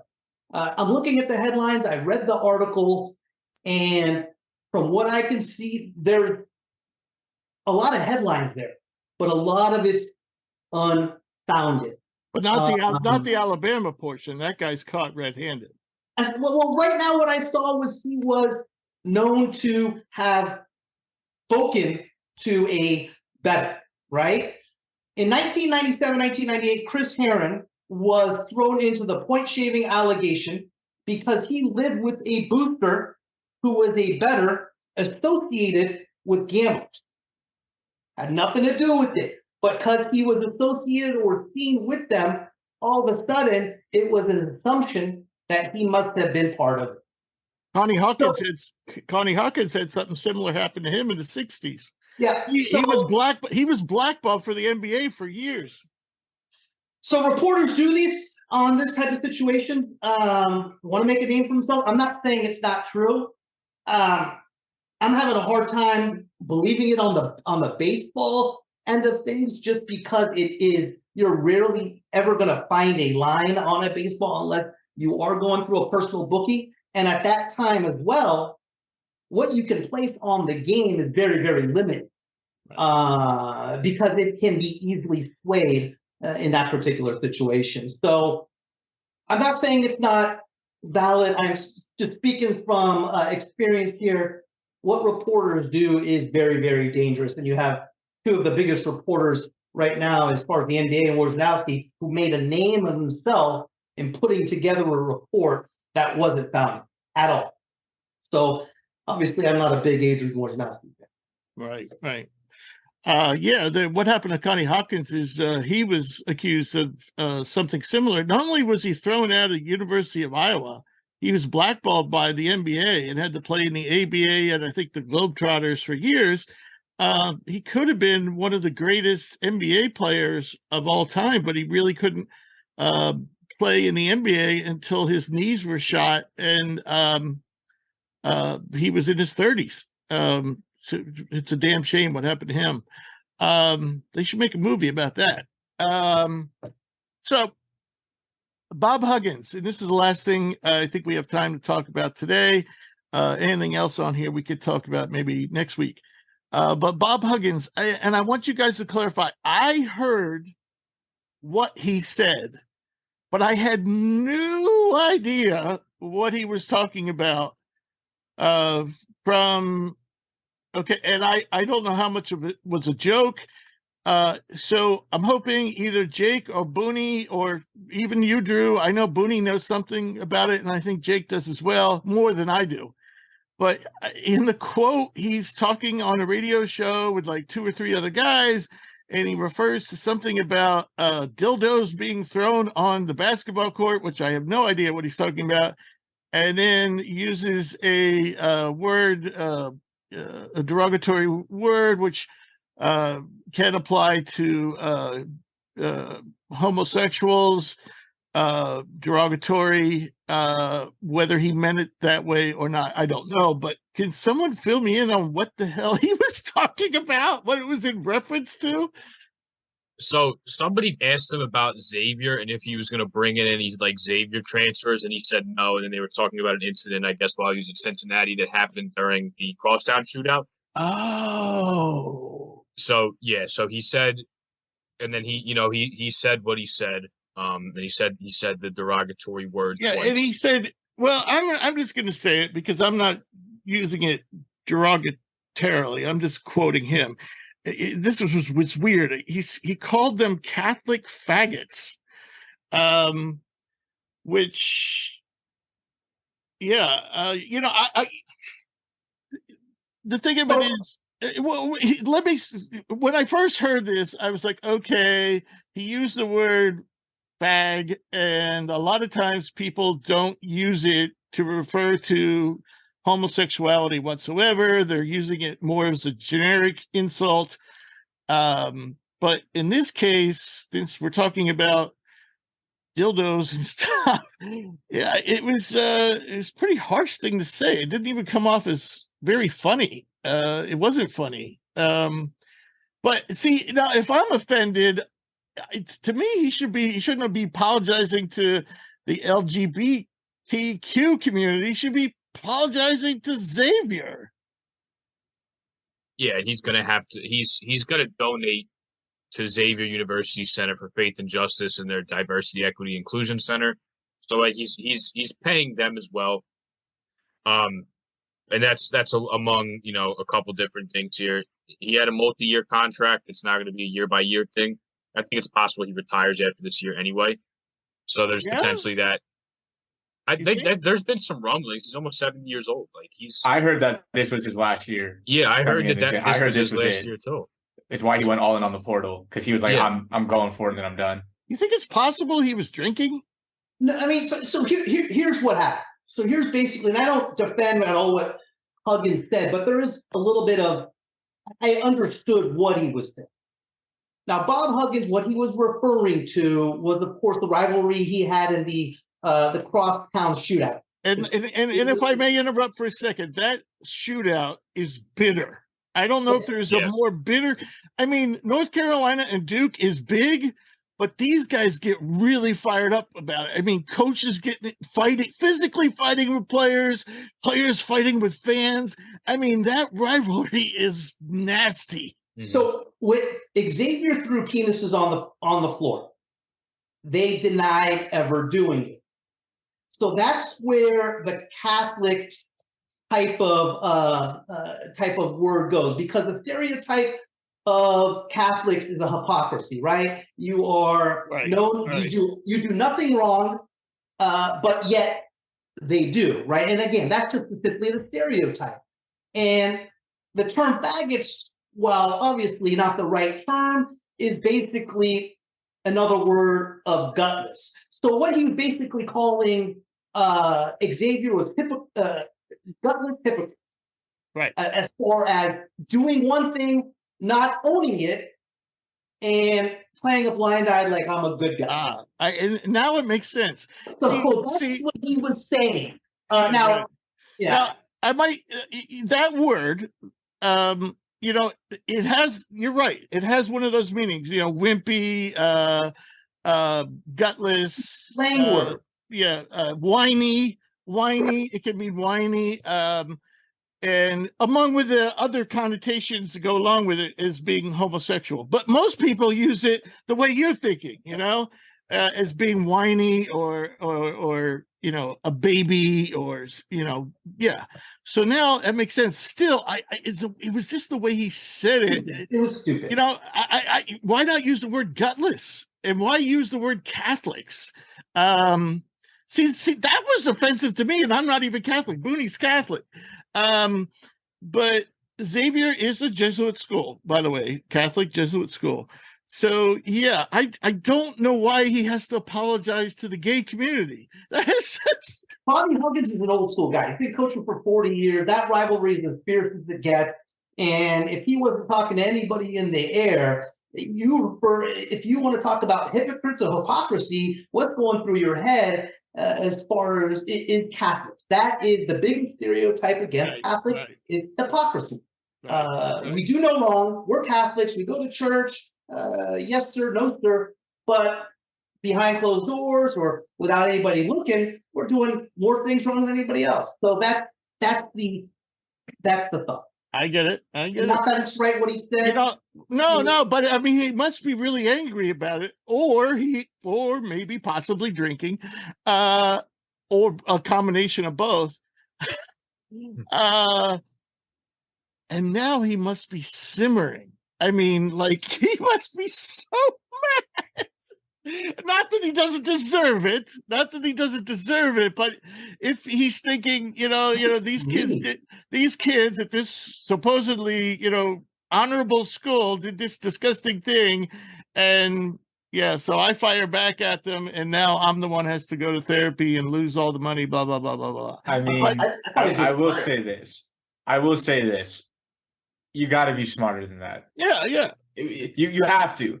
And you're on. I don't know what it is about people in general, but for whatever reason, people get on a podcast or a radio and think they just have immunity, and that whatever they say is going to stay in the room. I'm like, did you not understand why there's a microphone in front of you and there's a live on the air sign right above your head? Like, are you that stupid? It is so funny. It is so. I just think that. I mean, personally, I thought he was going to get fired, especially if he was talking about how he might be out the door. I think my biggest thing is I think the punishment is just really superficial. And I think that's just become the norm in sports. Like, whether you agree or disagree with what he said, however you interpret what he said, he was in the wrong. And I just think this punishment to me was gutless. What the hell he has a 3-year contract now. Okay. He might retire. So he went from a 4 or 5 year deal to 3. That means like nothing. He's getting a 3-game suspension. They were going to be 2-1, whether it was Bob Huggins or me on the sideline. They're playing a bunch of nobodies, and Missouri's in there somewhere. I think. I think Jake did the research. No, but I'm surprised he wasn't. I'm surprised he wasn't. To be completely honest, just given the climate that we live in, I'm surprised that it wasn't. To me, it's just like nothing really. There was no real punishment, in my opinion. Like, this was barely a slap on the wrist. And I like Bob Huggins. I don't for his team. I don't think $1 million is a slap on the wrist myself. I mean, okay, so he goes from 4.1 to 3.1, and he's probably been making that much money for the last, obviously inflation, whatever. He's been making a lot of money for a long time. And I mean, I think there also is the element we have to look at it is like, yes, he might have meant, in the more colloquial term of like, oh, like it was gutless, they're wimps, they're whiny. But there's also a possibility he meant that in as much of a derogatory sense. I just think that, like, Bob Huggins doesn't strike me as the most eloquent kind of guy. No, it doesn't strike me as the type of guy who said that.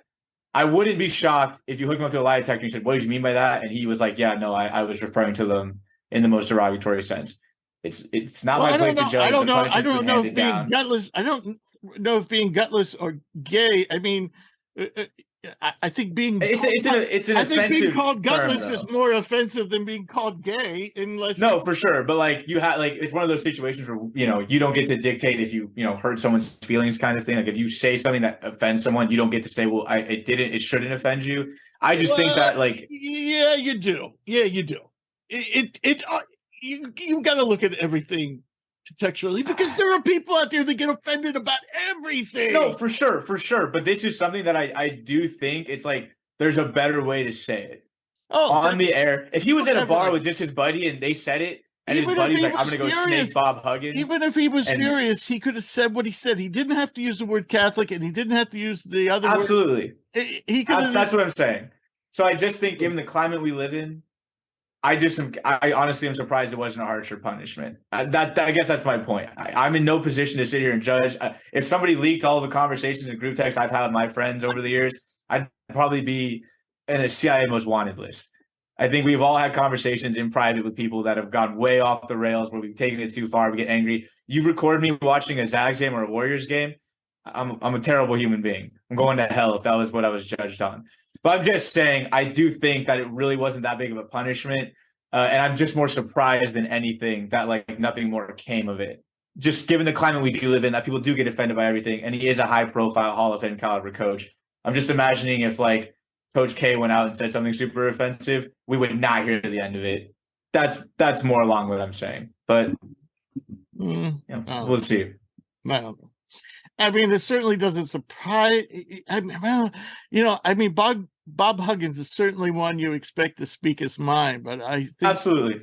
But still, I mean, if he would have come down hard on the university and not used, that specific language, I think we'd all be fine.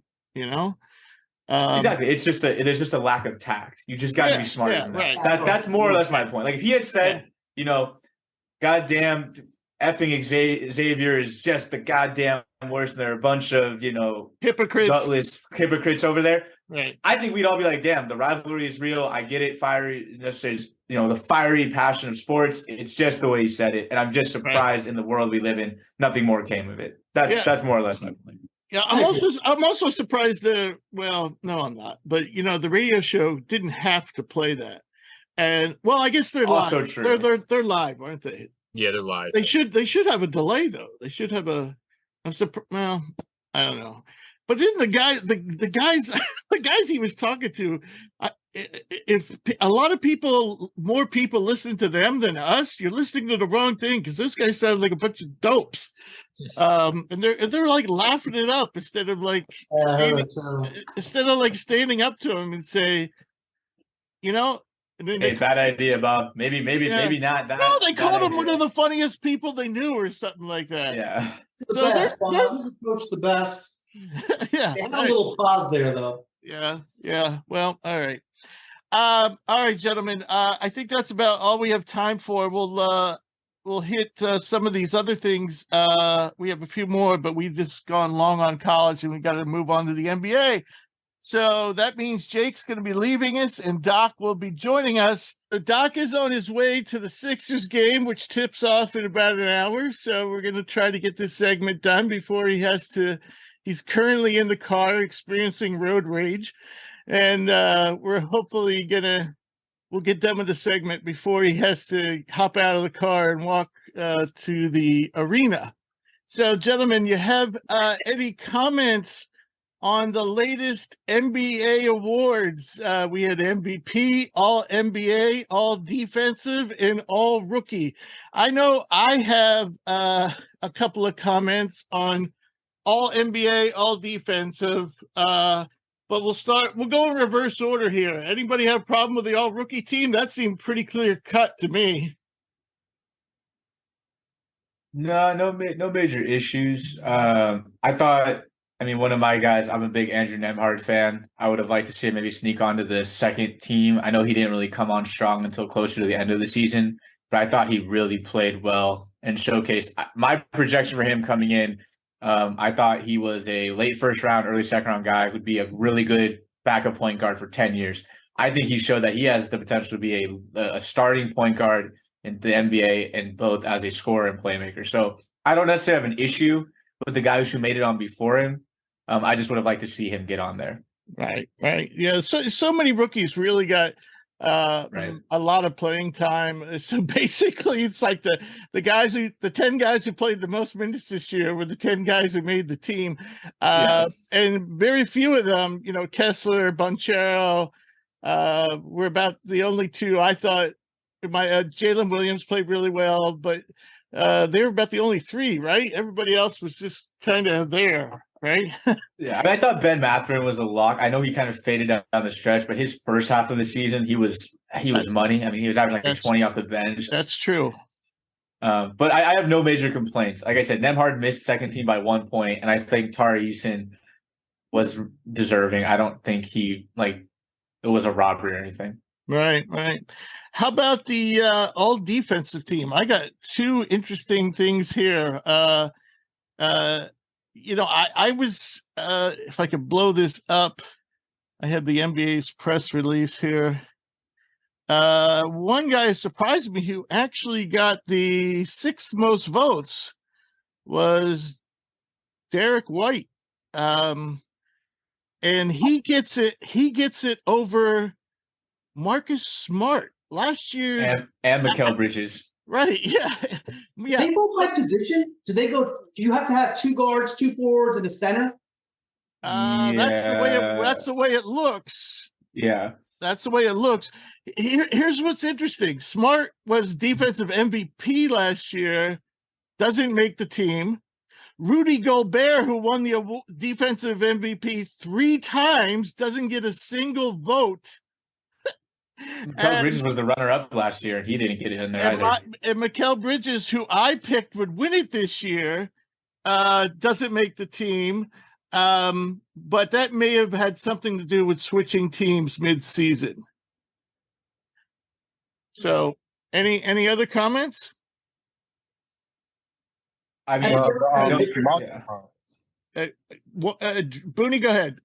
I think everyone has a little bit of a difference. I think the defensive team is the hardest one to vote for, just because everyone has a different opinion on what great defense is, right? Yeah. A lot of people would be like, hey, the guy's going to dive on the ground, the high-risk steal guy. And other people are going to be the lockdown defender like a Drew Holiday, physical, tough, that sort of thing. So, or a block shot guy who goes for that every time. So it's a tough one. It's a tough one to really to vote on. Right. Yeah. The thing with block shots is it always leaves you open.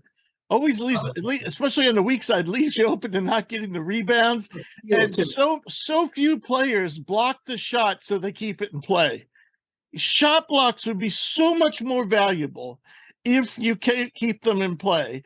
And the other thing is, when is the NBA and college basketball, for that matter, start going to get into the 21st century and start keeping track of deflections?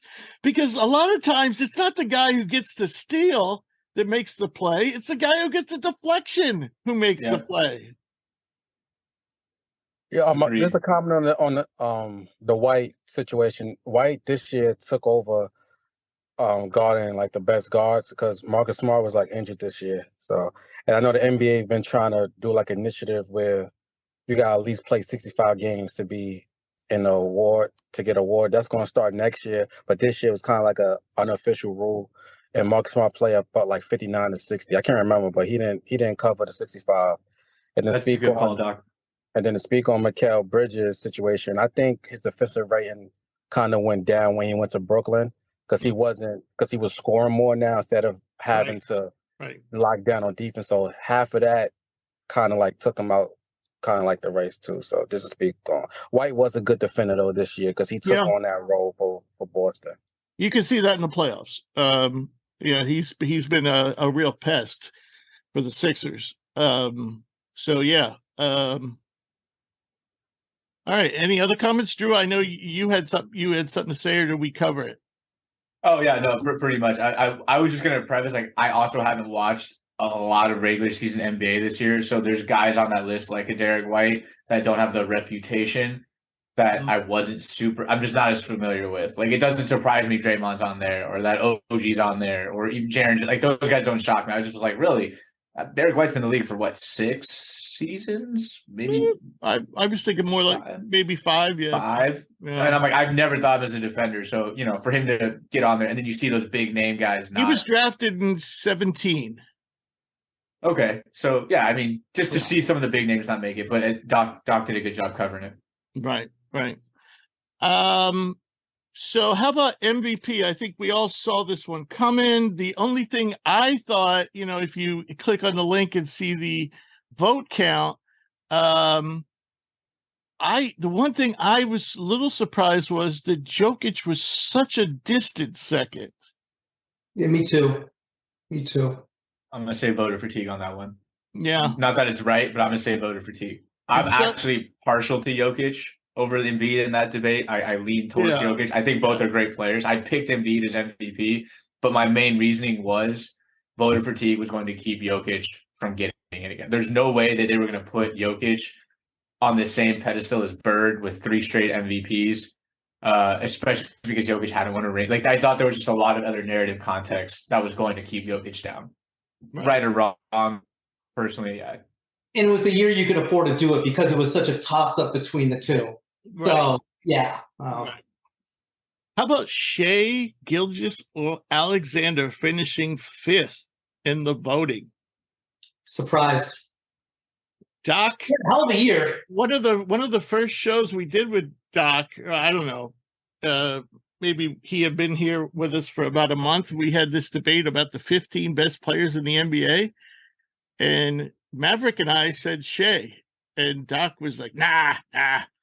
And but I'm going to give Doc his props here in that between the raging argument that Maverick and Doc had going on between Tatum and Luka.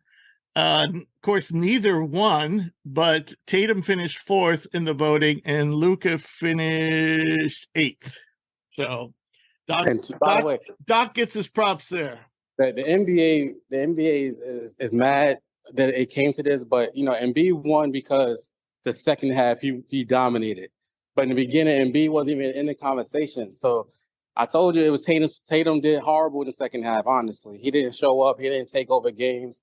He was missing shots, a lot of shots. So he's in the playoffs, he's been bad too. But I think Tatum just blew his chance of winning. Yeah. And I think nobody was really. I personally said Jokic during that when you two were saying Luka and Tatum. Embiid definitely turned it on toward the end, and I certainly have no problem with him winning the award. I think it really came down to him and Jokic this year, and I don't mind seeing somebody new win it. So now all NBA. This one I thought was pretty interesting. Some of the guys. And now I'm going to take a shot at my buddy Hugh Baxter, who, if you remember last summer, Drew, we had this argument about trading Jaylen Brown and Kevin Durant. And I told Hugh he would be insane to trade Durant, or anybody would be insane to take Durant over Jaylen Brown, because Jaylen Brown was just starting to hit his prime, and Kevin Durant was on the downside clearly. And I made a statement. I don't know if Hugh ever actually took the bet, but I said, you watch from this point on, from the summer of 2022 on, Jaylen Brown is not even going to be close who has the more win shares for their career. And so Jaylen Brown made second team. Kevin Durant didn't make the team. In fact, of the others receiving votes, he was the second forward. Yeah. Laurie was ahead of him. Yeah. So that was, and Shea again made first team. Tatum made first team. Doncic made first team. Embiid and Antetokounmpo. So one must assume this must go by position as well, because Jokic was second team under the category of center. So anyone have by the way, if the voting was done today, where do you think Jimmy Butler would be? Oh, he'd be first team if it was done today. He was second. They did they should do actually on that. I would actually like them to do like an all and like playoff team. Like just 5 guys. I think that actually Lonnie Walker, because they do it in the tournament. Jock Landale will be starting center. I just think like because like they do it in the tournament. We talk about March Madness. They do like the region teams. Like there's the all West, all Midwest, all South, and whatever the other East or whatever. I think it'd be kind of interesting if they did like an all playoff team, like just a 5-man roster or 5-person selection for the top playoff performers. I think that'd be pretty interesting because I think there's guys like a Jimmy Butler that would make their mark on there. I I just wanted to pick your guys' brains on this because I was reading something. What is your guys' take on players like a Shea and a Luka who didn't even make the playoffs being first team? I'm really impartial to this argument. I just was reading something, and there was this big debate on Twitter going back and forth about how Shea and Luka didn't make the playoffs with their first team. Well, Do you guys have any Shea opinion made on the that? playoffs as a play-in, but I think they were in the traditional like 1 through 8, like not counting the play-in. To me, you're voting on who the best players are, and the best players don't necessarily have to be on playoff teams. I agree. I've always thought that that the awards should include the postseason, but I guess what they're worried about there is a guy like Shea or Luka then wouldn't make the team, and so what they did during the regular season would be forgotten. I can see arguments both ways. Yeah, I agree with what you're saying, Drew. I see what you're saying as far as, and I think winning is important. That goes into it, but the NBA regular season is so devalued. Oh, I agree 100%. Look at the numbers guys are putting up. I think there was like 7 guys averaging over 30 a game, or like 5 guys over 30, and it was 20 guys averaging 24 or more. Like I agree. I just was kind of curious. At the same time, it's like, okay, so what I do like about that is actually people. I mean, if they're going to continue with this, where just the numbers and the stats, just let a computer do it then. You're having humans do it for a reason. It's because they're watching the game and they're seeing what they really contribute to what is going on. And they're basically looking at the main big 3 categories: points per game, assists per game, and rebounds per game. And everything else, for the most part, a distant second. So, like for me, like the one thing that I actually took offense to was how like the Knicks, their representative is Julius Randle and not Jalen Brunson, because Brunson doesn't fit because of the guard. Like to me, that's like I look at issues like that. I'm like, how does Julius Randle's the Knicks? I believe honestly deserve a representative. The turnaround they had, but we all know deep down the reason they turned around wasn't Julius Randle, it was Jalen Brunson. But Jalen Brunson gets snubbed. So like I do agree. I was impartial to the argument. I just was very curious because I do think that I can understand both sides. Well, Damian Lillard gets voted in over Brunson and Devin Booker, but that's why I think the playoffs should matter somewhat. Sure. Well, that's why I said do like an all playoff team is what I think they should do. I definitely agree with the playoff. Because the awards come after the playoffs is done, so you could kind of like manipulate it and change it. Can you say Shai SGA been the best point guard in the NBA off his stats? Yeah, but your team didn't make the playoffs. I feel like, the stats conversation is interesting. It benefits young players, so we love when young players get a lot of stats. But then when they reach a certain age, it becomes, okay, you got a lot of stats, but you did nothing. It's always the same narrative. That's why for me personally, I can never put Shea top 10. And the conversation we had earlier this year was Shea was top 10, but you guys had the other point guard in the Pacers top 15. And it's like, to me, it's like it's impossible. I can't put those guys there for having an amazing season, but they team ain't really going on. Like back in the days when you used to average 30 points, your team made the playoffs. Like when a superstar or a guy averaged 30, that meant something. Like that meant like, okay, he could elevate his team to make the playoffs. It wasn't like he's playing with bums. Because a lot of OKC got a good young core, and they probably would make the playoffs next year just off of experience. Now they got used to the season and making experience, but I do think it's a little too early to give somebody like SGA first team. Like you need to get respect in the league. Like now it's just about you could just score. And this same argument happened with guys like Westbrook, who used to do this exact same thing. That he devalued his own triple W now because it's like, it's Westbrook. But before, when he first got triple double, it was amazing, the best regular season ever. Now people look back at it like he should have never even won an MVP. They should have gave it to, I forgot, LeBron probably at that time. But that's just a point where I understand why the playoffs, some things should go into consideration other than regular season stat lines. Yeah, I agree. Like I said, I think if they made an all playoff team where you were getting the top guys who were also in the playoffs, because like Shea had a great season, but is he doing what Jokic or Devin Booker's doing in the playoffs? Like to me, what's more impressive is the fact that like what Jokic is doing in the playoffs or what Devin Booker's doing in the playoffs. So I think that would be kind of like the middle ground. I just was kind of curious because I always think that this is so interesting, especially because they're still kind of in that traditional starting 5 format. Like, the reality of it is that we did the 5 best players. Like, there's no way Nikola Jokic is second team. Yeah, there's I just think no way. I think there should be more flexibility. Yeah. You know, I mean, Yeah. I would Like- maybe do like I don't know. well, I just think it's a how little about the short. way we Also picked our veteran. all-American team? We said you had to have one big and And one one guard. guard, and then everybody else could be anybody. Yeah, I just think it's I like okay. that. If you were to pick the 5 best players, or the 15, LeBron would be on this list as well. There he is. He's on 13, but He's third team. yeah, I'd have him second. He barely snuck in. All right, so I don't want Doc to be late to the game, so we're going to skip to our conference semifinal analysis / conference finals predictions, because if all these series go to Game 7, 3 Game 7s will be played on Sunday, 1 will be played on Monday, but I believe if any of the games are settled tonight or tomorrow, then we will have our first championship game tip-off on Sunday. So definitely they're going to get started before we come back on the air. So let's start in the East. Sixers, Celtics. Doc, what comments do you have about this series? And who do you got? Who do you think's going to win it? I think I do think the Sixers played. Well, James Harden won 2 games for them. Definitely. He won 2 games for them.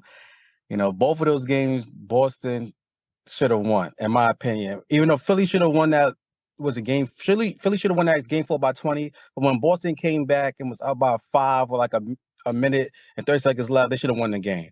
But they lost. PJ Tucker got an offensive rebound, scored an N1, tied the game. That was crazy. And then, that game was still 2-2. Boston, I thought they was gonna win Boston, but they lost.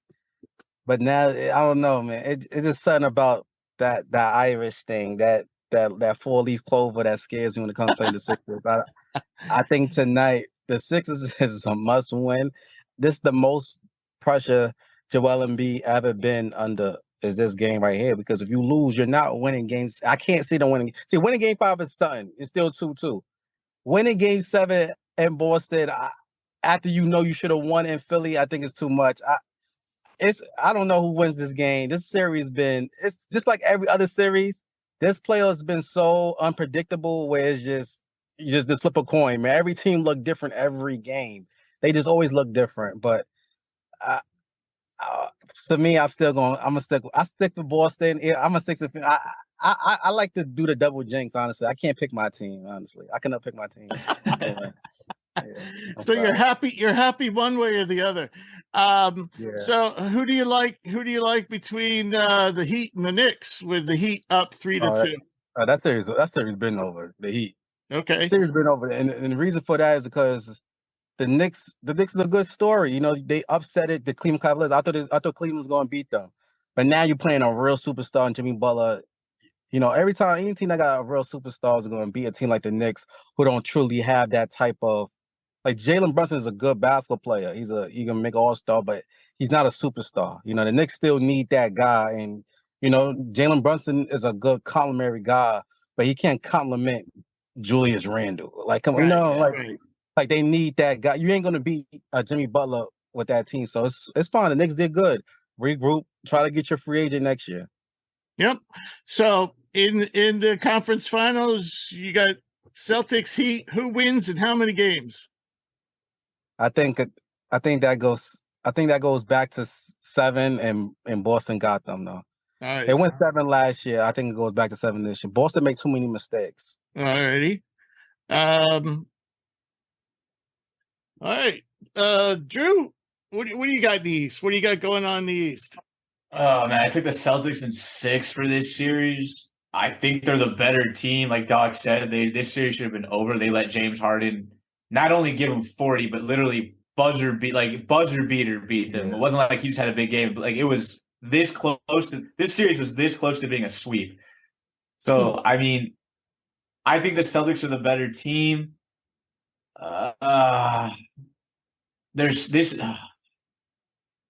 I'm taking the Heat for sure. I took the Heat. I'm taking the Heat for sure. I agree with Doc. I think Jimmy Butler's just individually he's just rising, and the Knicks just can't match that star power, not yet. The I'll Knicks take are Heat the for Knicks are sure. also banged up all over the place. We should Yeah, say that. yeah. You know, Randall's a little nicked up. Brunson's a little nicked up. Hart's a little banged up.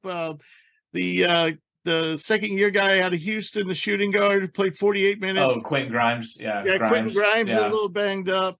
Yeah, so I'll take the Heat. the Heat are only playing, Jimmy Butler and 7 guys from the G League. So yeah, man.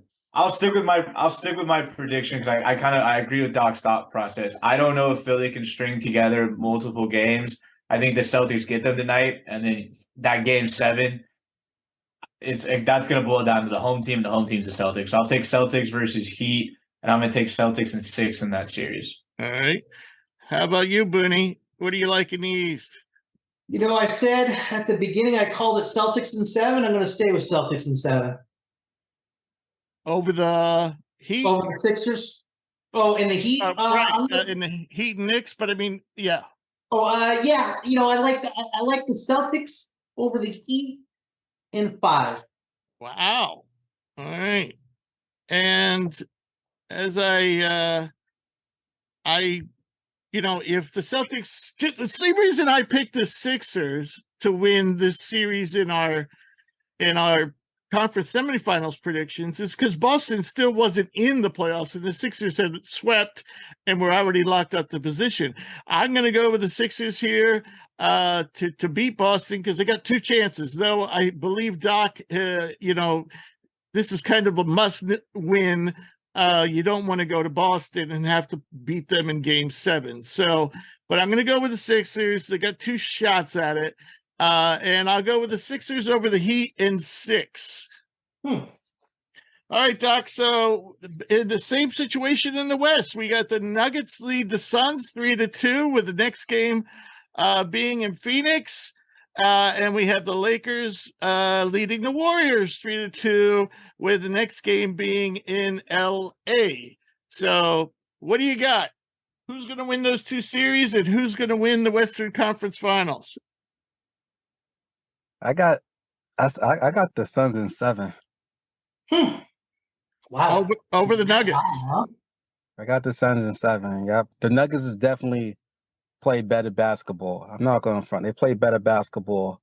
But I know Phoenix won both games at home. They should win another one at home. Game 7, I think KD have a monster game and he wins them in game 7. KD's due for a monster game. Devin Booker been monstrous. He's been the guy. I think KD's due. So KD, hopefully they win game 6. They got to win game 6, of course, but I think they win game 6 because they won 2 games at home already. They win game 6 at their home. Game 7 will be in Denver, but I think I'm going with this. I always go who got the more stars, honestly. So I'm going to pick them. I think they 2 stars is going to carry them in game 7. And now for the Warriors and Lakers, definitely, I think the Lakers got them in 6. I just think the Lakers are going to win in 6. I don't think the Lakers lose. That matchup, it's crazy. I thought they was going to get swept, the Lakers. Yep, me too. I'm disappointed in Golden State Warriors for their performance versus the Lakers, man. I still don't understand it, but if AD play, he's going to play. He was, I don't know why he left in a wheelchair. He's fine. Thank you, Doc. He's fine. He's going to play. And if AD scores 30, it's over. Like for some reason, when he's playing dominant, they're not losing. So I think the Lakers win in 6. I don't think LeBron James is going to lose. And I trust LeBron James, though. Don't get me wrong. I trust LeBron James, even though he hasn't been performing as great as we used to see him. I think he's going to get the team ready and prepared to win this game 6. I think we all knew they was going to lose game 5. But game 6, I think that's the game. Unlike the Sixers, LeBron James' leadership, I think he leads them to the game 6 definitely. So, but I mean, the Warriors are still a veteran team, but the Warriors all season have been playing go in a row. But I just think the Lakers got them right there in game 6. I just think the Warriors dug themselves too much in a hole, honestly. Yeah, I'm surprised they're in this position too. So then when you have the Lakers and Suns squaring up for the finals, what do you see happening? I don't know. I really don't get it. I don't know. I'm gonna stick to the Suns because I think I put the Suns earlier to go. So I think I'll stick with the Suns. But I really don't know. I don't get it. How many games? 7. All righty. And by the way, DeAndre A is not playing Game 6. No Maybe. way. Yep. Wow. Yeah, he's out. He's got a rib contusion. Yeah, bruised. The legend of Bruised. Jacques Landale grows. Yep. Oh man. They ain't been terrible anyway. So is it really a loss? I don't know. Yeah, I know. That's what I'm saying. Landale's been Yeah, but he's been better. Yeah. So Booney, I'm sorry, Booney. Did you say the Celtics over the Heat in 5 or 4? Huh? 5. Okay. All right. So Drew, I put your Drew, what do you got going on? I think you're gonna have a different prediction than Doc. Yeah, I'm taking the Nuggets over the Suns. Look, what Devin Booker has done has been phenomenal. I've never been a big Devin Booker guy. Just kind of never really enjoyed his game outside of the scoring. You know, he's a great scorer, but I think in today's NBA, so are a lot of guys. But man, I have to give the guy credit where it's due. He's had a phenomenal playoff run. He's more or less single-handedly kept Phoenix in this series. Durant's been solid, but like Doc said, Durant hasn't had that like superstar game. But I'm taking the Nuggets. I think the Nuggets are just a better overall team. I think everyone knows their roles. They don't seem to have the dissension with Ayton. You know, Chris Paul is just. Can you trust him? I almost think they're better off without Chris Paul being out there. He won't be playing either. Right. So now exactly. So you have no Chris Paul. So you're starting Cam Payne, and you have no Ayton. So you're starting Jack Landale. And as good as Booker's been, Nikola Jokic has been on another level. I mean, like this might be in my life, like in the last 10 years, probably the best playoff run we've seen from a center, like a traditional 5. You know, I don't remember the prime Shaq. I wasn't really around for some of those like 90s centers, obviously will. But in my lifetime, this guy is doing everything. And all he needs is 1 or 2 other guys that at least kind of come along for the ride, and they can win a game. So with no Ayton, no Chris Paul, do I trust Cam Payne and Jock Landale? I don't. I mean, we're looking Booker and KD are averaging putting up 88, 90 together and winning games by 5 points, 6 points. It's just not sustainable. So I'll take the Nuggets. I think the Nuggets win tonight. I think they finish them off. Look, I've been riding with the Warriors for 2 years on this show. I'm not turning my back. I agree they've been a massive disappointment in my lifetime of watching basketball, high-level basketball. So I'm talking college, I'm talking NBA. I don't know if I've ever seen a team with this level of talent swing, not from game to game, not series to series, but possession to possession. I mean, there might be one where they come down and it's Draymond Green drive, kick out to Wiggins, swing to Curry, drive, kick out to Clay, open 3, and it's beautiful basketball. Then they might have a possession where Clay shoots a 40-foot contested follow-away 3 with 18 seconds on the shot clock. I cannot put my finger on it, but I will say this.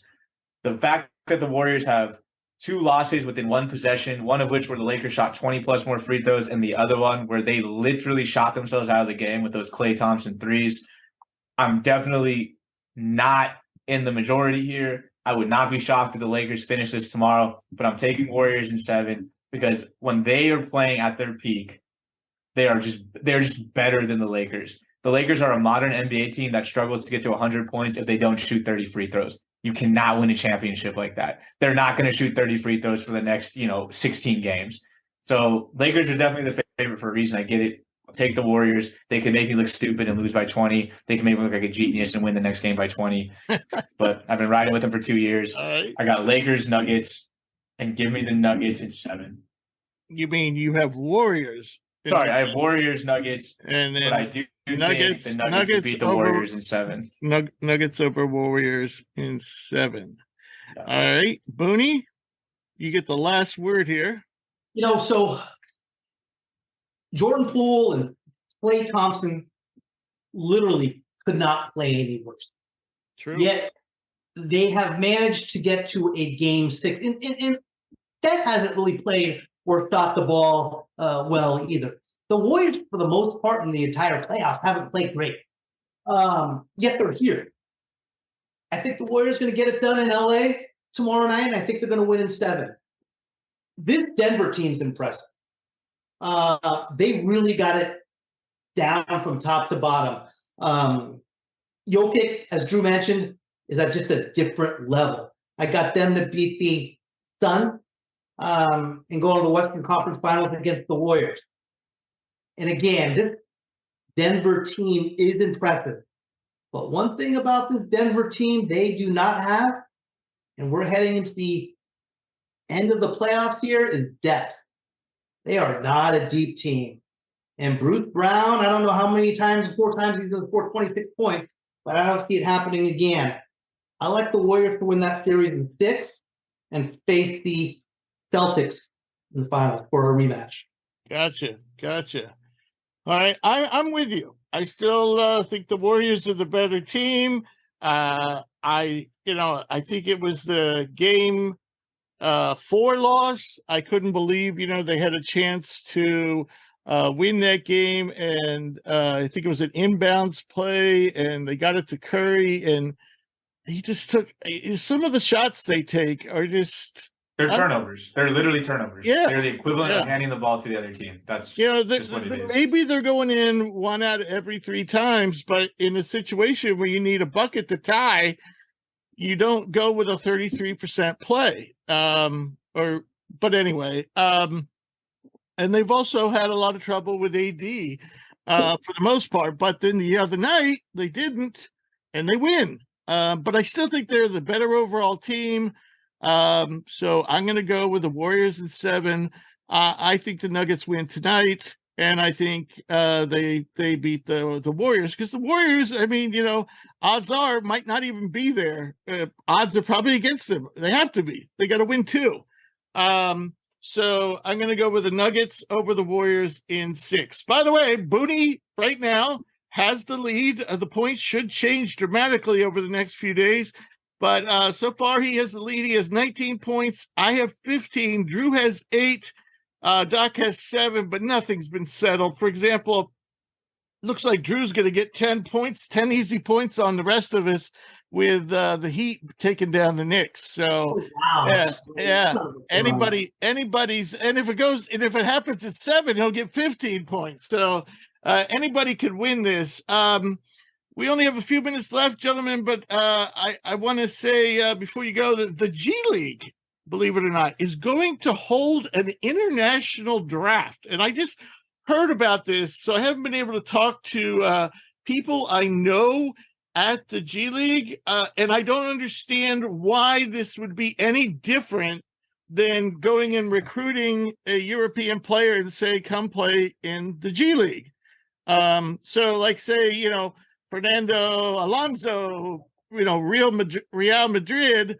I don't know why if the Sixers G League team, they want him, why they just don't go sign him as opposed to going through a draft. I don't have to do with status as far as amateur status and professional status. Well, no, they're already professionals. But here's the thing.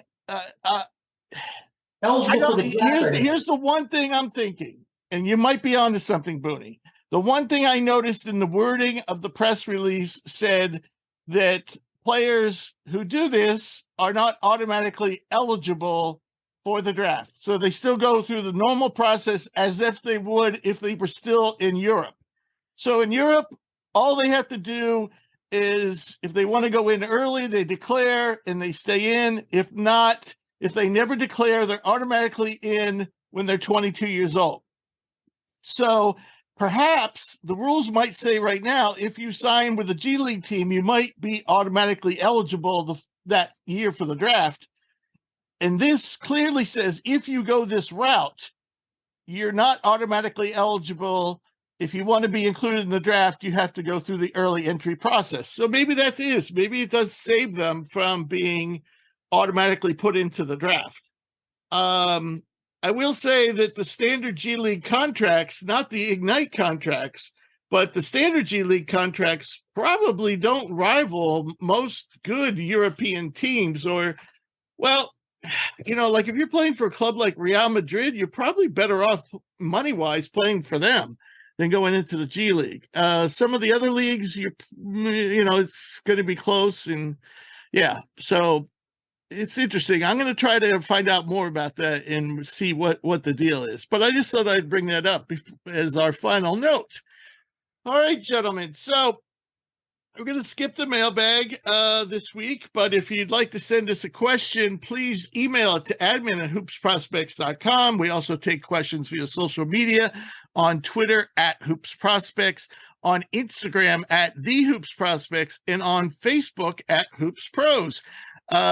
And I want to thank our special guest this week, Thijs De Ridder, NBA draft prospect.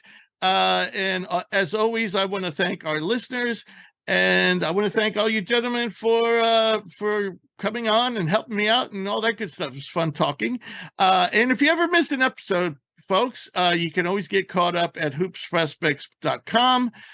We will be back next week with a special guest. We'll talk more about the college hoops, the NBA playoffs, and the NBA draft, specifically with the NBA draft.